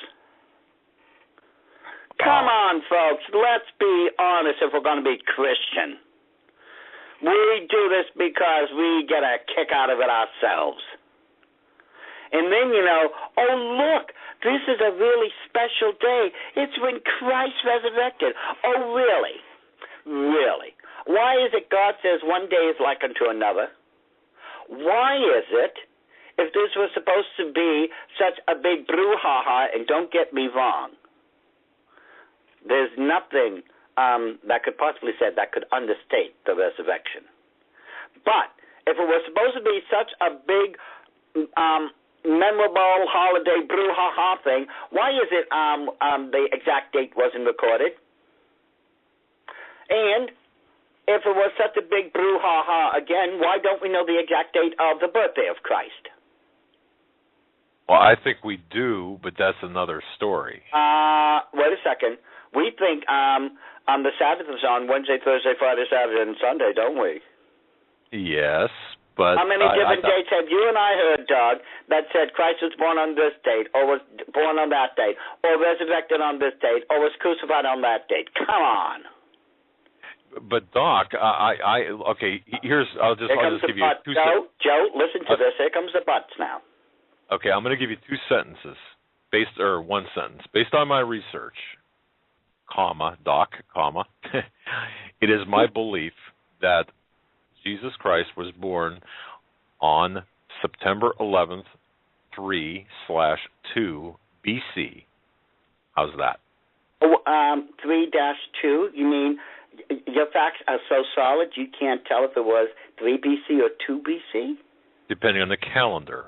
Because now it depends on the calendar. No, only for the year, Doc. Only for the year. Only for the year. Okay, only for the year. Why? I mean, funny. According to tradition, Christ was born on December 25th. Well, that's what makes you so special that it's September 11th? Because I've done research. The tradition says the 25th of December. But I've done research to I've done research. You know how many people I've heard that from? Well, including me, I don't know. But too many to count. I've heard more dates than, I think there's only 2 or 3 days of the year I haven't heard.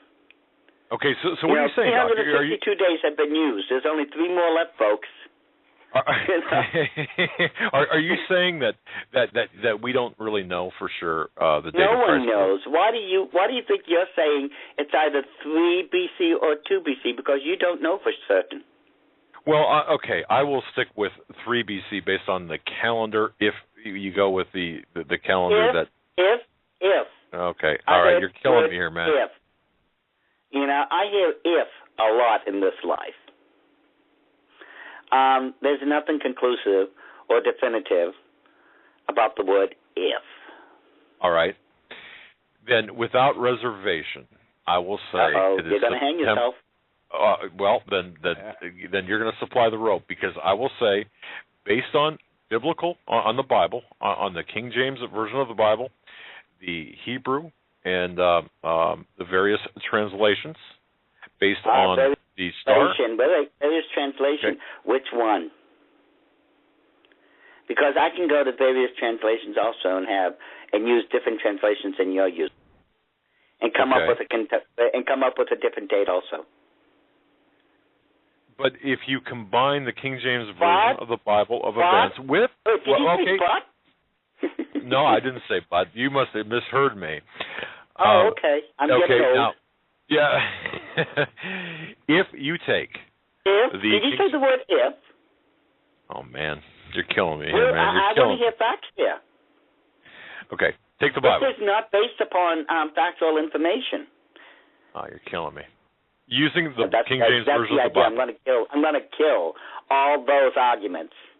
Using the King James version of the Bible and the star, the astronomical clues that we have been given in the Bible, the accounting of that star. Are we talking about the star of Bethlehem now? We are. Which is not a star. Hold it. Okay. Not a star? What was it? No. It was a combination of planetary and stellar alignments. Okay, stop. Let me change your mind on this. I'm going to regret this. No, I know. No. I'm glad you said it, because, again, I'm going to give you some very serious biblical food for thought. Now, we, by our best knowledge and understanding, know that the wise men who came from Asia, somewhere in Asia, it took them 2 years approximately to get from where they were to where Christ was when he was 2 years old, correct? Correct. Okay. Now let's think about this supposition that it's a star or a conjunction of stars, okay? Now let's think about what's going on. The wise men are traveling, let's say, 12 hours. They stop. They rest, let's say, for the next 10 hours, okay?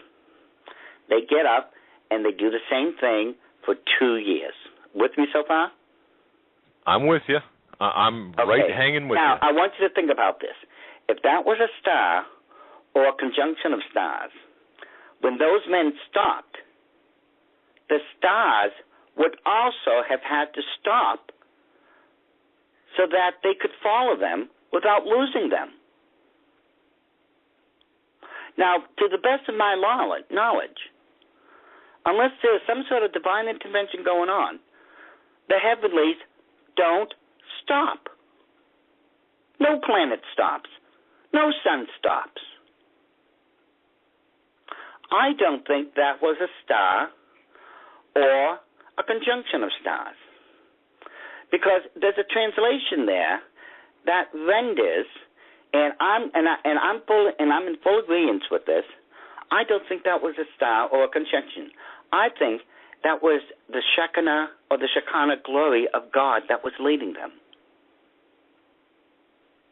How else could it start or stop according to when those wise men were moving? Okay, the point's well taken. Yeah. I think it was the Shekinah glory of God himself. The translation renders that to be the better case. I mean, as I said, let's consider the heavenlies. The stars don't move. The planets don't move. They don't guide people. They're fixed in a gravitational field. Unless there's some sort of divine intervention going on here, the only logical conclusion is it was something else. And that something else, as I said, that was leading them, I think it was the Shekinah glory of God. Folks, can you smell? Those people are listening closely. And if you've got scratch and sniff or smell-o-vision, you can probably smell the synapses just firing and burning in my brain here, because that's a good point, Doc. I mean, I got to tell you, it's a good point. You know, I think we forget to look at things critically. I think that's what happens. As I said, we've been so bamboozled by tradition, we've given up independent thought. Again, tradition said it was 2 by 2 when the animals came in. Scripture says otherwise, it was by 9. Tradition tells us Resurrection Sunday was sunrise. Scripture says it was dark outside. Tradition, tradition, tradition. And it's going to be, tradition will be the spiritual death of us if we don't wake up real soon. Exactly. Why do you think Easter, goes on to this very day? It's a tradition. It's a tradition from the most ancient of occult religions and the very first on the face of the earth, known as witchcraft. Judaism didn't happen until at least 1,000, maybe 1,500 years afterwards. And by engaging in the traditions, Doc, we're mocking God. Ultimately, we're participating. As you said, we're not just observing, we're participating in advancing. We are participating in very ancient occult practices.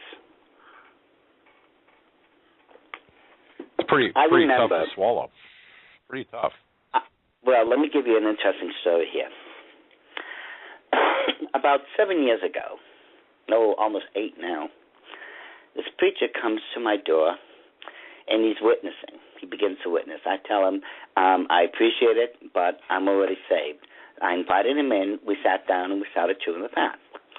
And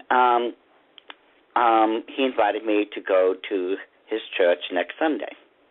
Now, before I go to any church, I want to know, and I will always seek out their articles of faith and their doctrinal statements. Without those two things, I won't do it. I want to know what these people believe in and if it lines up in accordance to the Holy Scriptures. And so he wanted to know what I was due, but, he was short on time, so I told him, tell you what, you come next week back here with your articles of faith and a copy of your doctrinal beliefs, and I've got something for you to take back. have either of you, and I believe you may have either of you seen my DVD called America's Occult Holidays? No, that one, no. I've read some things about this. No. Go ahead. Okay, well, I gave him a copy of that. And among other things, it does cover Christmas and Easter. Well, anyways, he gave me the Articles of Faith and the doctrinal beliefs.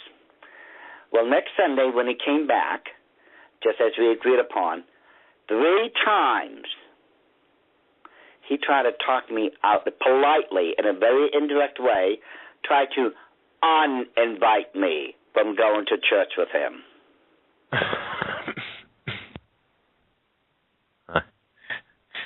I can picture it. Yeah, he didn't want this type of person and that type of Laodicean church. No. I can see why. Well, what's wrong with me speaking the truth? Well, the truth in this case is pretty inconvenient, wouldn't you say? Well, let's face it. Truth has never been popular, never has been, never will be. Look at what they did to the source of all truth. They crucified him. True. Yes. Get used to it. As a Christian, don't expect truth to be popular. Look at what my own brothers and sisters did. Oh, let's uninvite this person because he would dare speak the biblical truth. What miserable hypocrites. Why don't they just make a sign now, paint on it Ichabod, and hang it over the church? Yeah, it's uncomfortable. It's uncomfortable when it goes against people's belief systems that have been taught. Oh, I'm sorry. I thought that they were supposed to be worshiping the belief system of Christ. You're right. And Mark, it says it best, howbeit in vain do they worship me, teaching for doctrines the commandments of men, for laying aside the commandments of God, ye hold to the traditions of men, as the washing traditions of men, yes. Yep. And you reject the commandments of God that you may keep your own traditions. Yes. Ladies and gentlemen, I hope you are enjoying this as much as we are. And the intellectual expansion, the discourse, please learn from it because this is so important. This strikes at the heart of our salvation, and it's important to understand. Well, what's even more important to understand, Doug, is anyone who dares, and I am not going to say this politely, is anyone who would dare try to tell me or anyone else we need to go back to the law. We need to observe the feast days, Rosh Hashanah, Yom Kippur, the Feast of Tabernacles, the Feast of Trumpets. Oh, ye hypocrites, how dare you? How dare you even entertain such a thought? You have to remember, the law condemns you to death. You want that over Christ who says, I give you life? You are mocking the very God of creation when you say, we're going to go back and do these things. Oh, why? Because you've learned a little bit of truth and you don't want to do these occult holidays anymore, so let's substitute them for something else? Ye hypocrites, how dare you? You want the law? The law brings death. And I pray that if you want the law, that you get exactly what you ask for. But if you want to be wise, you want to be children of the Most High God, then you choose Christ. You choose what He taught us to live by. He put away the law. He established the second covenant, so that the first covenant of the law could be done away with. It found you guilty of sin. It condemned you of sin, and it condemned you to death because of sin. Christ said, I am going to free you from sin. I am going to pay for your sin. And when you're before my Father, you are sinless.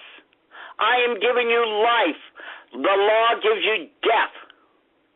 You better start acting like Christians now before it's too late, because I'm going to tell you, you do not have to wait to go to heaven to be in the presence of God before he lets you have it. He can punish his own at any single time. And you've got the nerve to say, I want to be used of God, I want to be blessed of God. Oh, you hypocrites. How can you be used or blessed of God if you're in the camp of Satan with these occult traditions? Learn the Word of God. Get rid of tradition, obey the warning in Colossians 2:8, and start living and loving after Christ. It's pretty powerful, Doc. Amen. Powerful. Man.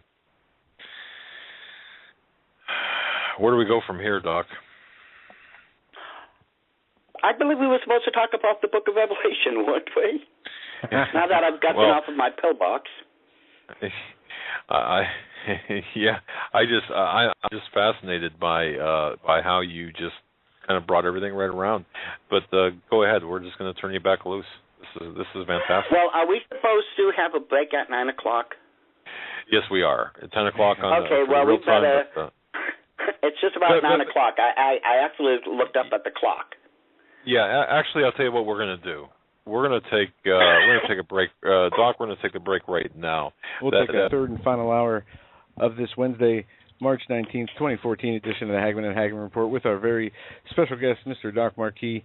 He is an expert in the Illuminati, in Scripture, Bible prophecy. He has a series of DVDs. His website, it's a God Thing Production 777. Any issue, topic, has well-researched articles with all the information. Check it out. Bookmark the site. Absolutely. And hey, Doc, are you back? Because I got to tell you something. Okay, I'm going to tell you something. Here's what I'm going to do. I'm going to bring. We did a Christmas show in addition to what you did here for us. I did a show on Saturnalia. Okay, I've got my notes there in my. Okay, they're in my office, and I don't have access to them right now. But I'll tell you what. I'm going to put together something for you to attempt to convince you, based on the celestial, heavenly appearances, that Christ was born. Jesus Christ was born on 9/11. I knew you were going there. I knew you were going there. I'm serious. Now, I'll bring it down, and you can slap me with them after you look at them, okay, or take them apart. But I guarantee you. No. I'll do the polite thing. I'll take them home and break out my red pen. Okay. Well, I'm willing to learn.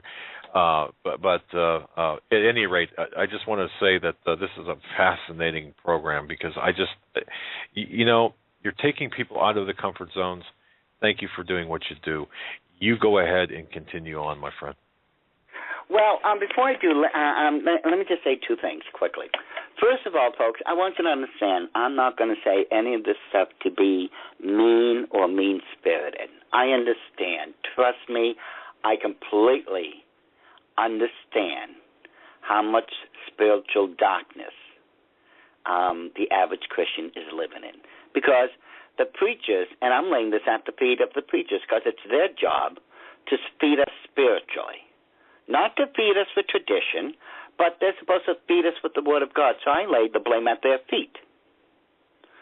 And if they want to have bones about it, they can certainly well talk to me about it. Because I'll tell you in all truth, ladies and gentlemen, according to what my friends tell me, I'm the world's greatest pushover. Okay, so I'm a pushover. I can live with it. But let me tell you, on the other side of that coin is a Christian whose feathers you better not ruffle, because I will show you the thunder and lightning of God if I have to. When it comes to the Word of God, or God himself, folks, God's not going to make a personal appearance to defend himself.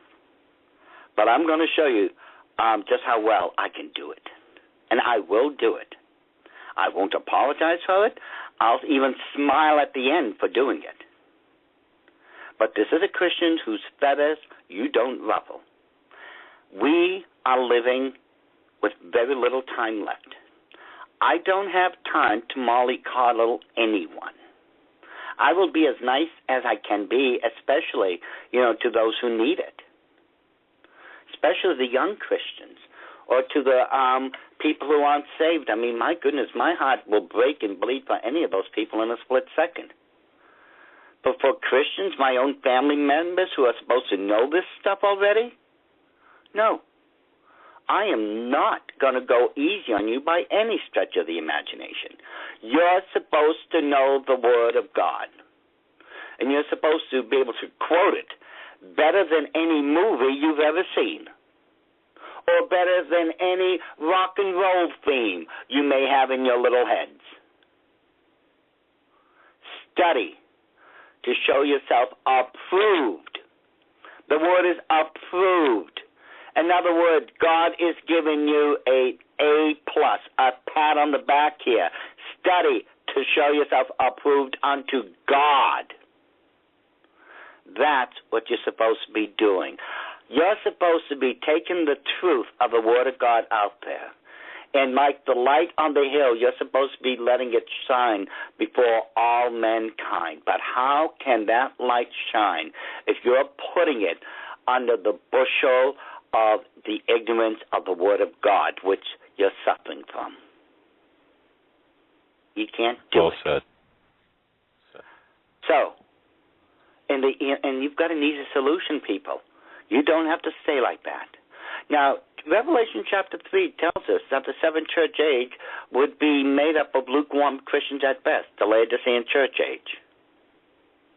That means we're stuck with a majority of fence walkers, people who won't commit to the left-hand or right-hand side. And because of that, Christ himself is pointing the finger at you and saying, I can't use you. My goodness, folks, how would you feel if your own earthly father walked up to you and said, you're no good to me? How would you feel? Wow. You'd feel like dirt.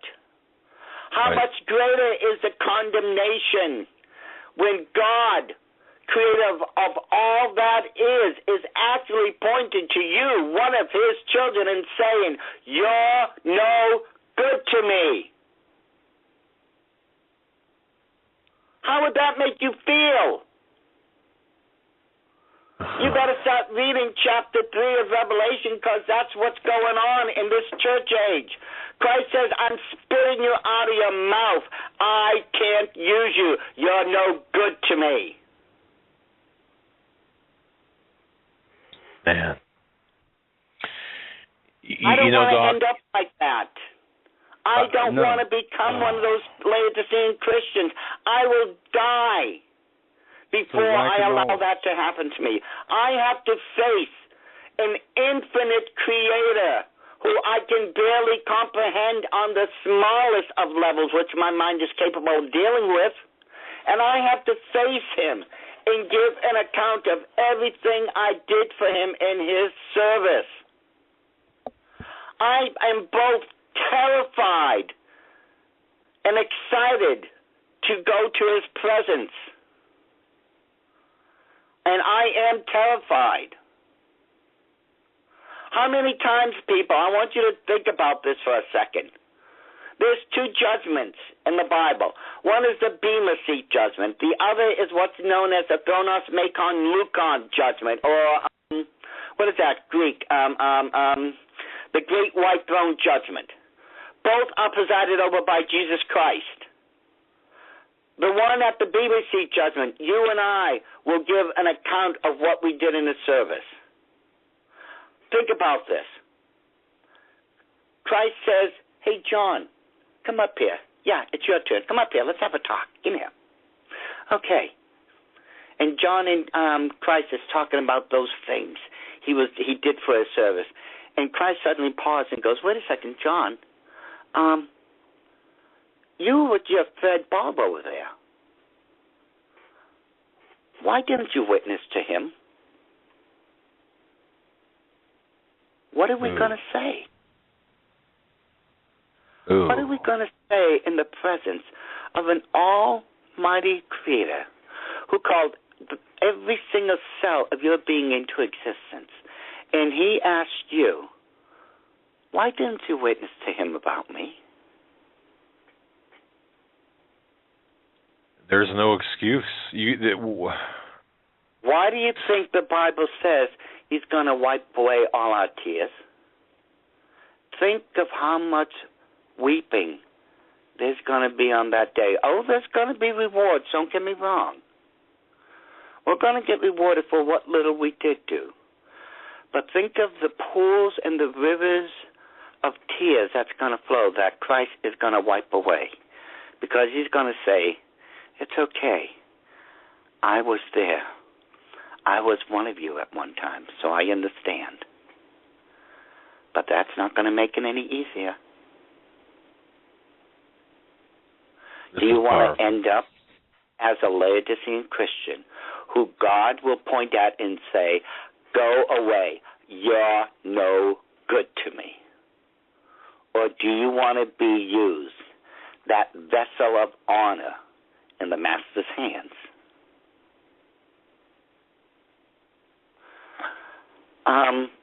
The second thing I wanted to say, since my elder brother and my younger brother, my much younger brother, is going to be in Florida,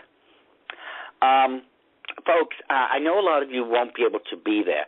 I can tell you right now, you can't get a ticket for love or money. However, Prophecy in the News will be offering live streaming for the entire event. They will also be recording the entire event if you want to buy the DVDs of all those presentations. I think there's 25 speakers total, and I think there's going to be more than 100 presentations. So if you want, folks, let me give you a 1-800 number here, so you can call up Prophecy in the News. The number would be 1-800-475-1111. Just call them up, ask them about the live streaming, or if you want to get the DVDs, ask them about it also, because all these will be recorded just like they were last year, all the presentations and such. If I remember last year, the 100-plus presentations, I think it was 100. Okay, let me just say it's somewhere between, I think, 80 to 100, just in case. As I said, I'm getting a little old. The memory's getting a little fadey there, but for all those presentations, let's say it's 100 for math's sake. It's easier. I think the whole of all those presentations was $150.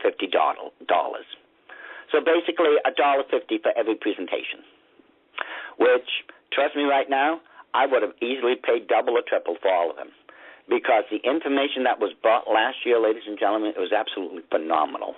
We're talking, Bob Ulrich and Gary Stearman, they brought together under one roof 25 A-listed speakers who are all considered to be the leading experts in their field. And those people, I can tell you right now, I listen to a lot of them, and I can tell you, oh, yeah, I know why they're considered experts in their fields. These people will dazzle you. But seriously, folks, call 1-800-475-1111 and ask them about live streaming or the DVDs, because it is well worth it. Yeah. Now, for 30 days after the conference, yes, that's right. You can watch it on and off however you long for a full month. Yeah, it's a one-time payment. And you've got the next month just to sit down, watch it by yourself, bring your family over. That's a hint, especially the people who are not saved. Or bring people together for, let's say, a Sunday lunch. And just say, oh, by the way, I've got something to show you. There's an easy in.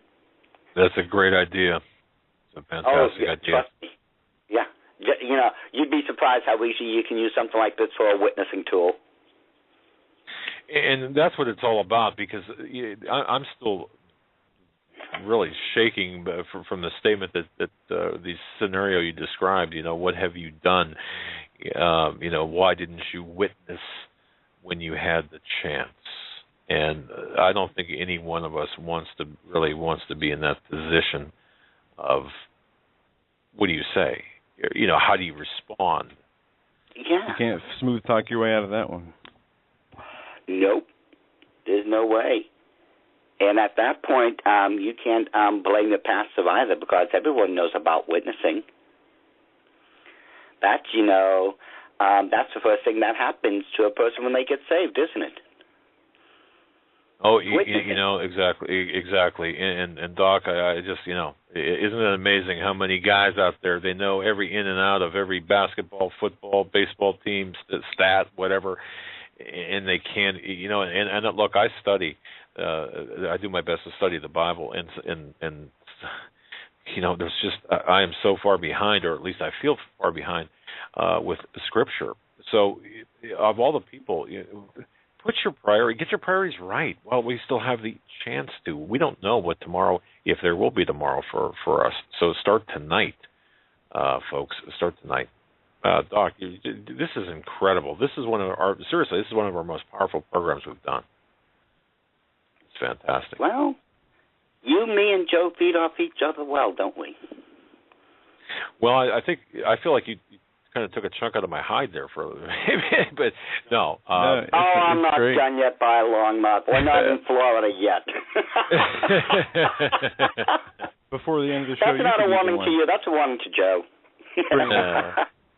He could wind up bringing you the coffee in the morning, first cup, before the show's over. Well, as I said, Joe, you're definitely bringing the first and second cup. Hey, it will be my honor. I will let you know something. I wasn't going to tell anybody this, but, since you are dragging your progeny along with you, I figured I'd better tell you this, Doug. Okay, go ahead. I'm actually going to be there ahead of everyone else. You see, you guys are supposed to be leaving, I think, for Saturday, if I remember. 22nd. Well, Doc, yes, we're leaving this weekend. We've got a couple of business meetings the week of the 24th ahead. Okay, so I'm going to be there a week from today, but I don't get in till 8. So on Thursday, a full day ahead of everything, if you go down to, where all the tables are supposed to be set up and all that, you're going to see a tall, handsome young man. Okay? When you see that tall, handsome young man, that's not me. That's my assistant, Nathaniel. Okay. When you see the short, old man walking around as if he knows what he's doing, that's me. We've seen your picture. We can find you. We know who you are. Oh, okay. So you know the short, old man. Okay. Well, your DVDs. Yeah, you don't blow your face on the DVDs, so we'll recognize. Oh, that's right. They put my mugshot on it. I forgot. That's right. That's right. So there's no hiding. Yeah, good thing it's on the back cover. The front was together. Well, we're going to look you up ahead of time, or whenever we can, and certainly we'll be respectful of your time. But it'll be a great chance to talk and to get some things shared. It's just going to be fabulous. So looking forward to it. Meet face to face and say hi. If you want to meet me face to face, you better bring a stepping stool. As I says, I'm short. No, we're not the tallest guys in the bunch either. Everyone is taller than I am. Oh my goodness, no. Oh, Doc, I'll tell you what. After the last 2 hours, pretty heavy stuff. With Easter coming up here, the celebration of the tradition of Easter, which is nothing to do with the resurrection. I just find it amazing. Nothing at all. Easter, the resurrection of Christ. Christmas. Let me tell you a true story here, Doug. Doug, you're going to love this story. Okay. I was one of the people on my mailing list. I will talk to anyone who wants to call me up. And they were telling me that after they watched DVD 2, America's Occult Holidays. Right. They went up to their pastor.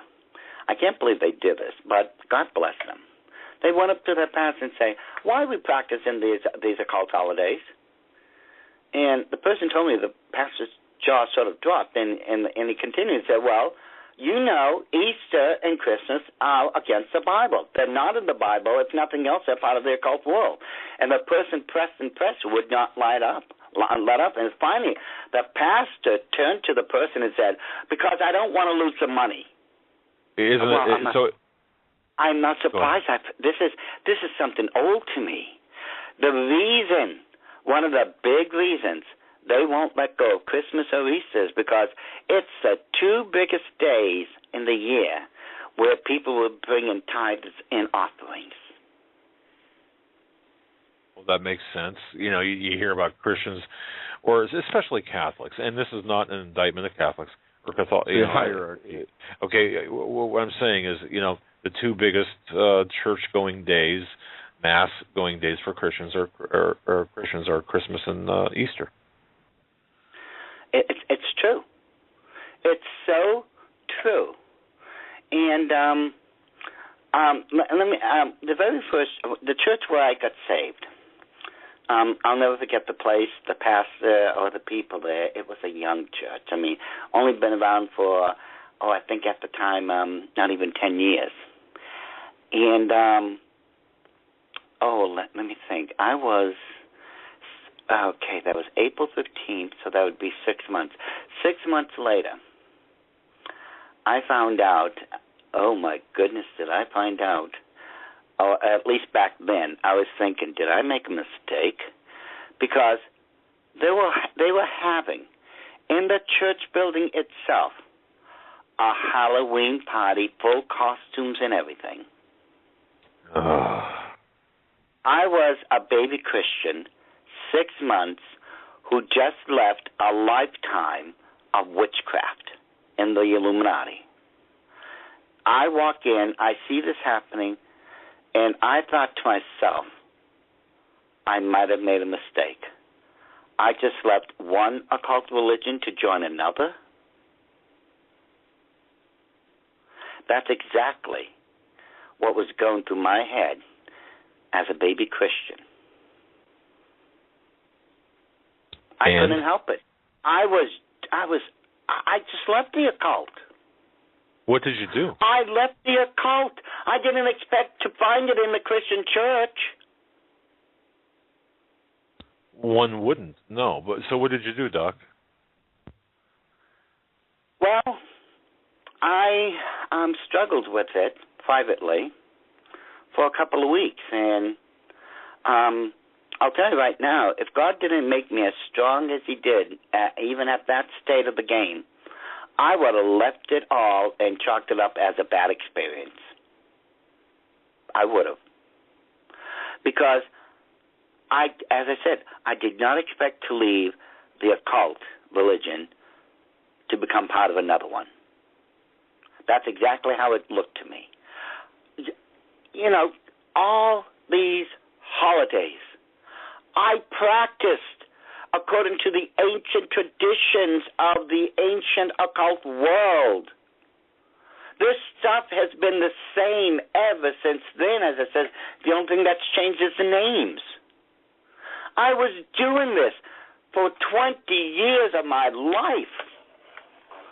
And then I walked into a Christian church and find out that they're doing the same thing, except they're doing it in the name of Christ. It was a very difficult time for me. As it says, I almost walked away from it and chalked it up as a bad experience. But no, God told me this is not how it is. And I learned from that moment on that my Christian life was not going to be an easy one, because God was going to take me through the valley of Baca first. And I bet 99% of all Christians out there have never heard of the Valley of Baca. Believe it or not, it's in the Bible, people. The Valley of Baca, by translation, is a valley of tears. It's a place of trial. It's a place of heartbreak. It's a place of purification if you go through it. Baca is not the place you want to end up at. But God purposely put me through Baca because He wasn't going to teach me what Christianity is. He was going to teach me what it isn't first. Just like he did with Ezekiel, when Ezekiel was petitioning God for Jerusalem, and God was saying, let me show you what's wrong with my kids. And he brought Ezekiel to the very door of his home, and there was women weeping there over the death of Tammuz. God was showing Ezekiel the sins of his people. God was showing me what Christianity isn't first. That's why I had to see all the occult stuff in Christianity first, so I could completely understand what Christianity isn't. And it was after that he started revealing to me what Christianity is. And that's why I do what I do nowadays.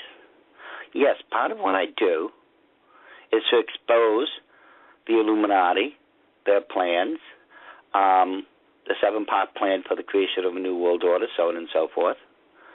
But I am also here for the dual purpose of exposing the enemy within our own backyards. And I'm talking our spiritual backyards when it comes to the occult becoming part of Christianity. How many of us have fallen prey to that new movement called Chrislam? Or how many of us have fallen into Eastern meditation in the churches of God when they draw these mandalas on the ground? A mandala is an East Indian symbol. How many of us have allowed the occult into Christianity, whether we realize it or not? And that's the second reason why I'm here, is to clean house. And ladies and gentlemen, as I said before, I may be a pushover, but if I walk into a Christian church, and heaven help them, if I see an occult mandala on the floor in a building where God is supposed to reside, they are going to see 7 different shades of hell by the time I'm done with them. And rightly as I said, so. I don't have time to pussyfoot and, do all these sweet little things to make, everyone feel better. Folks, the truth of the matter is, and again, forgive me for putting it to you this way, but I'm not here for popularity points. I don't care if you like me or not. I am not here to make you feel better. I am here to tell you the truth. I'm here to work for God. I am not here to work for you. Understand, it's not about you. It's about Christ. It's about salvation. It's about following the orders God gave you. Those orders were to go ye out into the whole world and make you believers of all men. You are supposed to be out there witnessing. You're not supposed to be going to church on Sunday, get your fix so you can live like the devil for the next 6 days. You are supposed to be about your Father's business. Now, how can you be about your Father's business if you don't even know what that is? Remember, Joe or Doug, when you bought a new car and they handed you the owner operating manual so you could understand how it's supposed to run or how to fix it if it breaks down? Remember getting those? Yes. Well, for everyone who's listening, your owner operating manuscript is called the Bible. It tells you how you're supposed to operate smoothly and how to fix yourself when you break down. How many of you are broken down right now? How many of you just said, oh, well, it'll get better? Guess what? It's not going to get any better. It's not going to get better until you start doing things God's way and start letting going of things your way. It's not about you. It's about God. I think I just got on another pillbox, didn't I? Well, My friend Belinda tells me I do this without realizing it, and this time I caught it. No, this is good. Of all boxes to stand on, this is a good one, Doc. We're told that, my people perish for a lack of knowledge. And, oh, my goodness. And, that was repeated twice.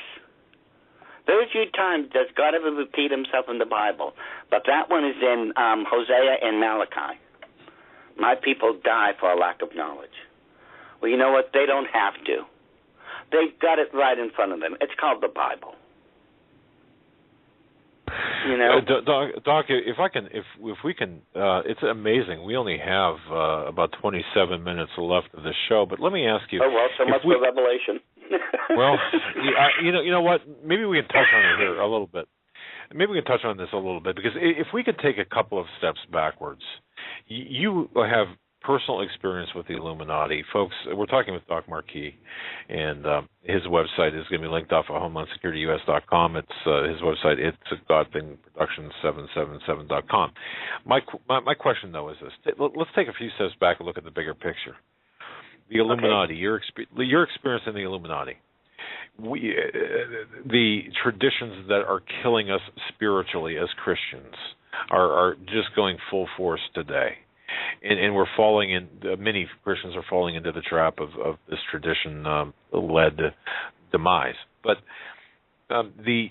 what's the Illuminati in mass? What are they doing to further their global conquest? And I know that's kind of a nebulous question, but looking at the easy. Go ahead. It's actually quite easy. Their main concern, ever since the late 60s, early 70s, destroyed the Christian church. And they're using an 8-part infiltration method to do it. And, let's hear it for the Christian church. No one's awake, so no one sees it happening. One of the big things that they do is make sure that they change enough of the church doctrines to where we stay stuck in these occult traditions. They make sure, they go out of their way to make sure that the church stays with these occult holidays. You see, the Gregorian calendar that we go by, we know, according to the scriptures, God created the seasons for markers, points for us to harvest, to plant by. He created the suns, the moons, and the heavens for signs and such in the heavens. And I find it an absolute hoot the way God wrote about this when he created the... Now, when we think about this, it is believed that from one end of the universe to the other, it's, I think, approximately 20 billion light years long. I can't even conceive of that number. I can't conceive of 20 billion light years. That's multiplying 186,000 miles per second times 60, then times 60 again, then times 365, then times 20 billion. I can't conceive of that number. I can't. It's beyond my abilities. And yet, God, when he made the stars, the moons, and such, he said that, I made the stars also. It says, he made the stars also. 5 words. It's as if it was just a minor footnote. He made the stars also. I mean, I can't even, again, I cannot comprehend a being so vast, so powerful, that when he creates the heavens and the countless trillions of stars up there, he thinks nothing of it. Oh, by the way, I also made those. I can't comprehend that. Genesis 1:14 says, and who is it we're worshiping? You're right. And Genesis chapter 1, verse 14, and God said, let there be light, and in the firmament of the heaven to divide the day from the night, and let them be for signs, for seasons, for days, and for years. It was pointed out earlier to us by Greg Jackson that one of the first things he says in there is for signs and for seasons, yes. Then days and years. And he made the stars also. Now, going back to your question, who are you worshiping? Yeah, I mean, after all that, he says, oh, yeah, by the way, I made the stars. What? Who are we worshiping? That throwing up countless of trillions of stars is barely worth an afterthought. I can't comprehend anything like that. And yet, we know all this was done for signs, for seasonal markers. And yet, when we look at the calendar, the Gregorian calendar, the Illuminati, Lucifer, perverted it.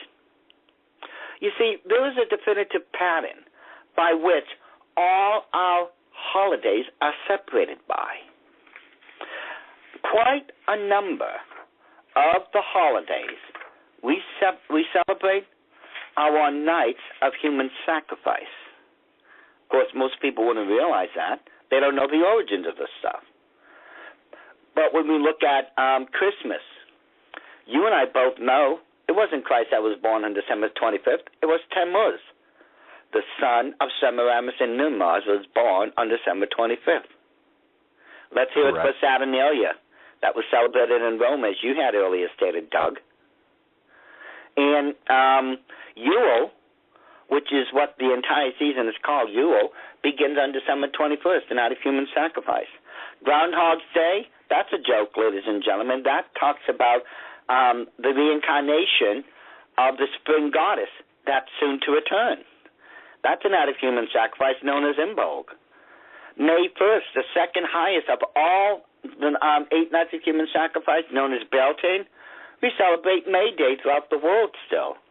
And let's not forget that the highest of all of them, Samhain, which is a 3-day fire festival, which goes from October 29th through the 31st, known as Halloween. All these are based on a very specific occult pattern. It's a number pattern that I show everyone. I take you through this step by step. It's based on 67676767. That's how it's separated. And the reason it was separated by 6 and 7. 6 is the number for man in gematria. Gematria is let me back up. Numerology is when you take numbers and assign them to letters. Gematria will give you the definition to every single one of those numbers. So in other words, numerology assigns, gematria defines.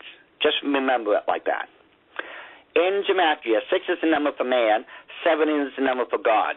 Now, since 6 comes before this 7, remember, it's 67676767. What they're saying is that 6, the number of man, is above 7, the number of God, or by the occult definition, putting man above God.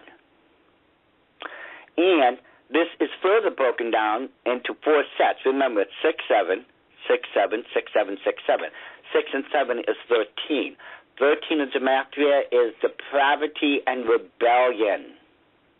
Now, there was only one sin, to my memory, in the whole of the Bible that was compared and contrasted to another. Now, we know, according to the Bible, one sin is likened to another. There is no difference. Yet, the Bible pointed out something very interesting. It says, for rebellion is as the sin of witchcraft. Now, why would that be?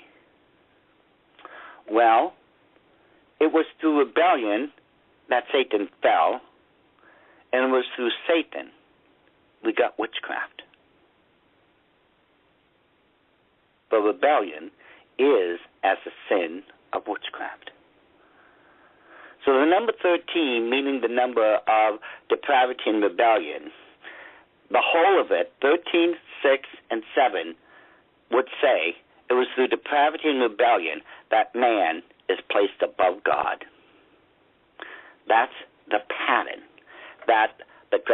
Gregorian calendar is based on.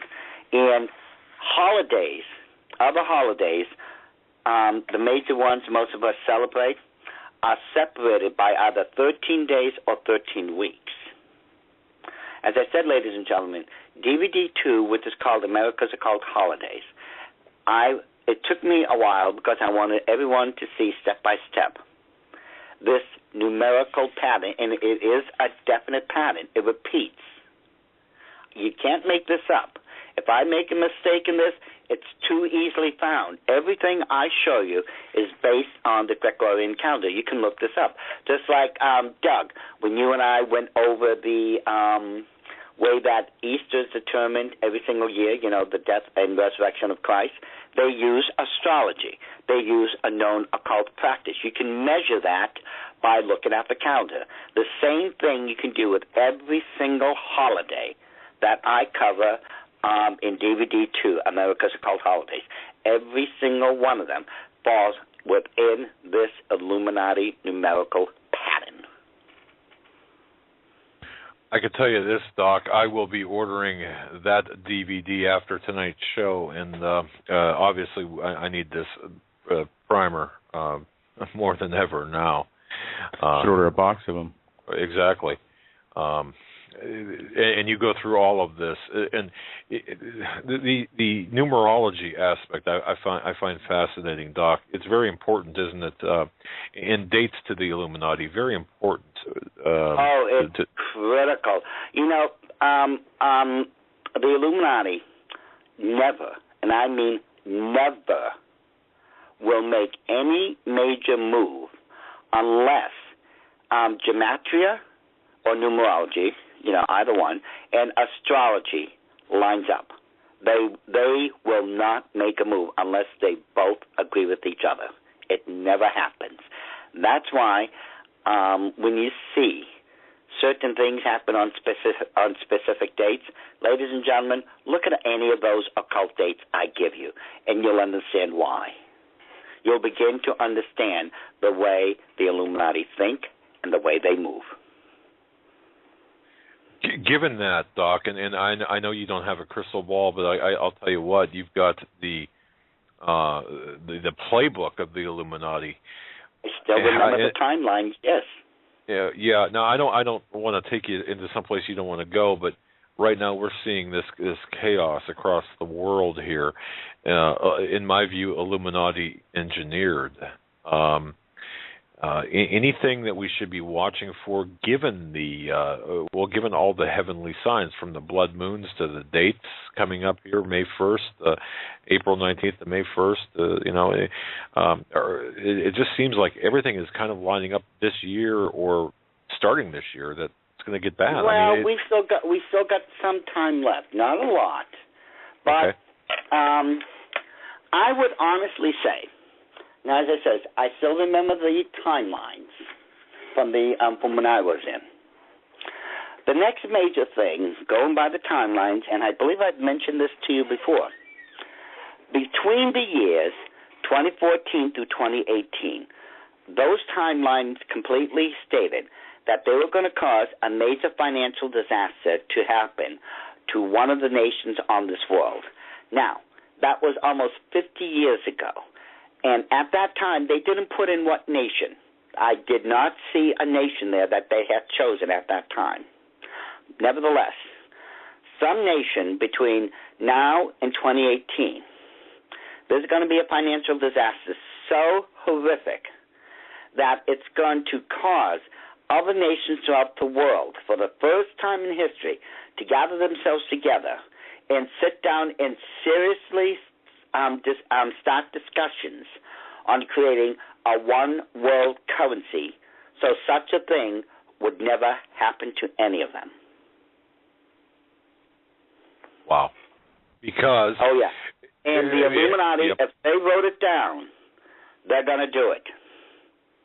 I mean, let's take a look at what's happened recently to Spain, to Greece, to France. It's beginning to happen to Great Britain.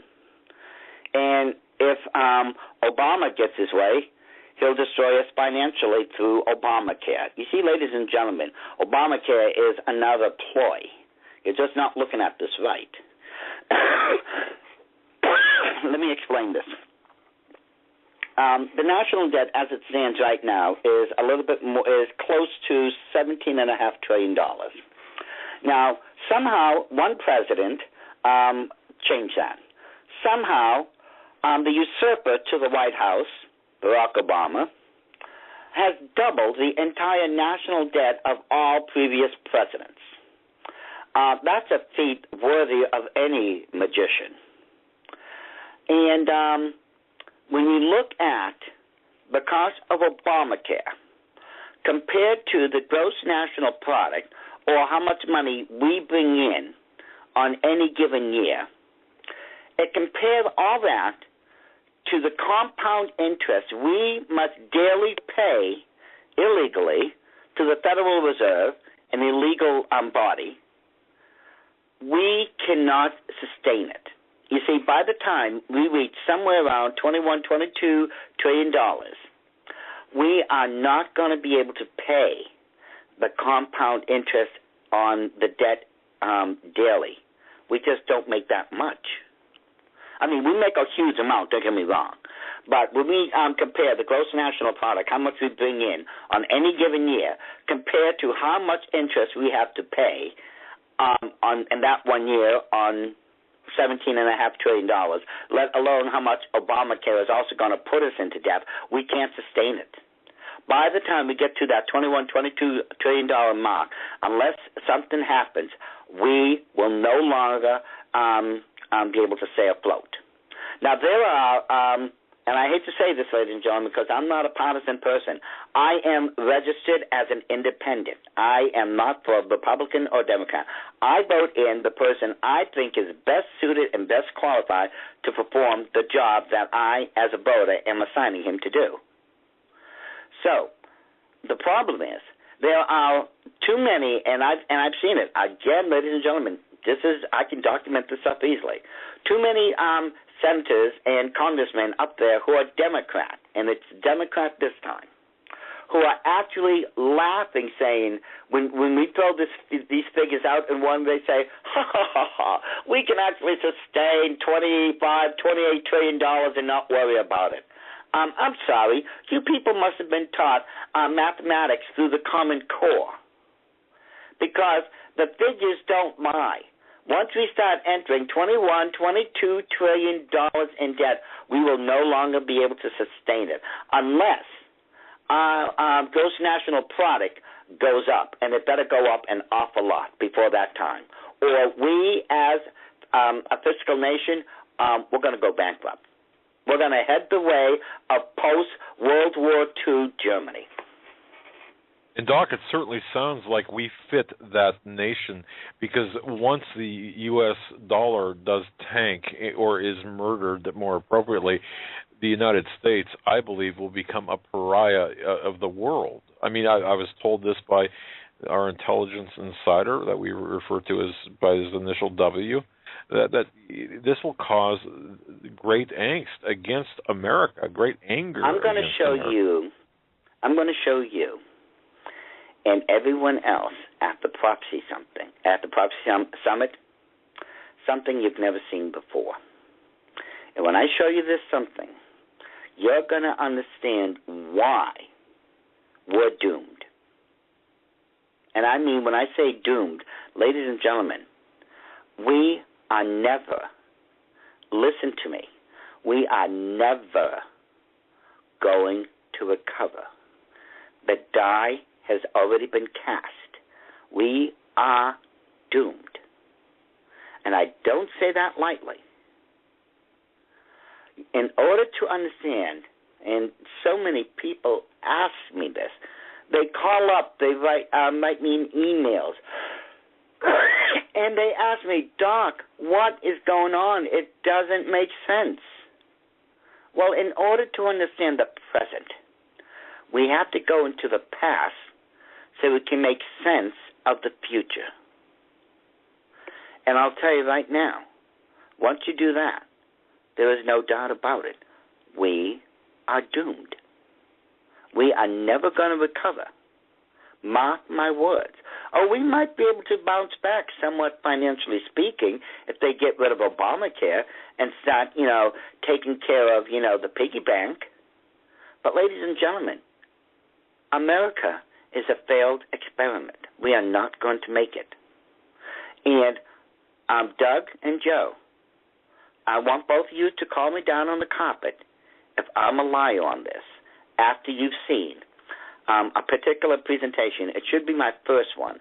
It's called Dictators of the Illuminati. You remember that, don't you? Yes, sir. Wait to see me in action, and you'll understand why we are doomed. God be praised. We, the United States, may be doomed, but we, as Christians, will see the victory. It doesn't matter what happens.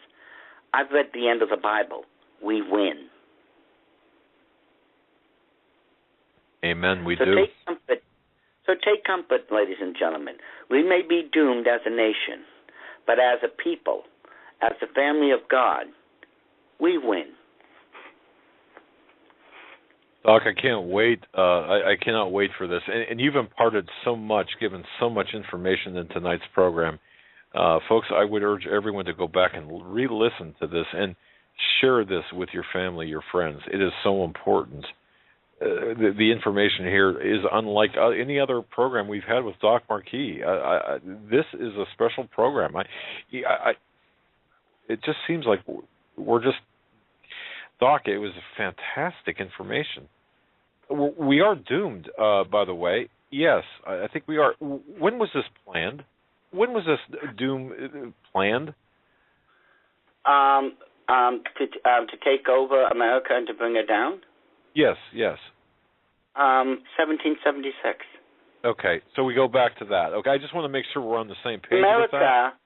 America was slotted to become the new Atlantis. We weren't supposed to be a free people as people foolishly believe. No.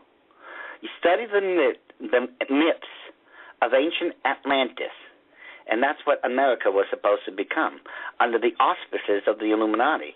And we've had more warnings from that day up to present day than people realize. I mean, George Washington himself, when he was writing to the Reverend Jebediah Morse, told him he knew of the infiltration of the Illuminati into America.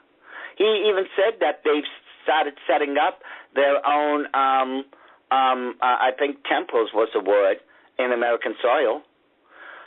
Before Harvard and other Ivy Leagues sold out to liberalism, you had men of integrity, honor, and scholarship at them.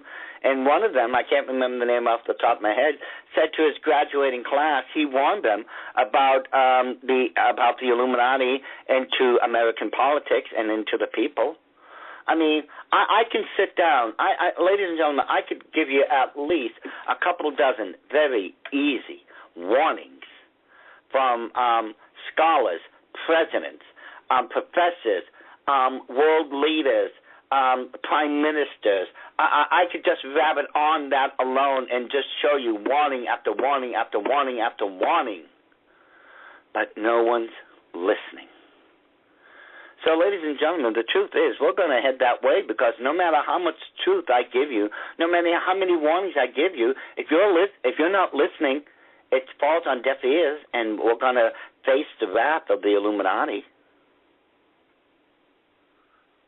Doc, if real quick, we've got about just a little less than 3 minutes. There was a saying, or people were saying this after the stock market crash of 29. They were saying, or they were asking the question, for the people who lost everything, who can I shoot? Basically, to kind of play off that question. Today, looking at America today, looking at the world today, my question to you is, who can we point our fingers at to say, you're responsible, or you're advancing the agenda, you're taking us down, and so on and so forth? Easy. Go ahead. too easy. DVD 3, I cover that. It's called Frontmen of the Illuminati.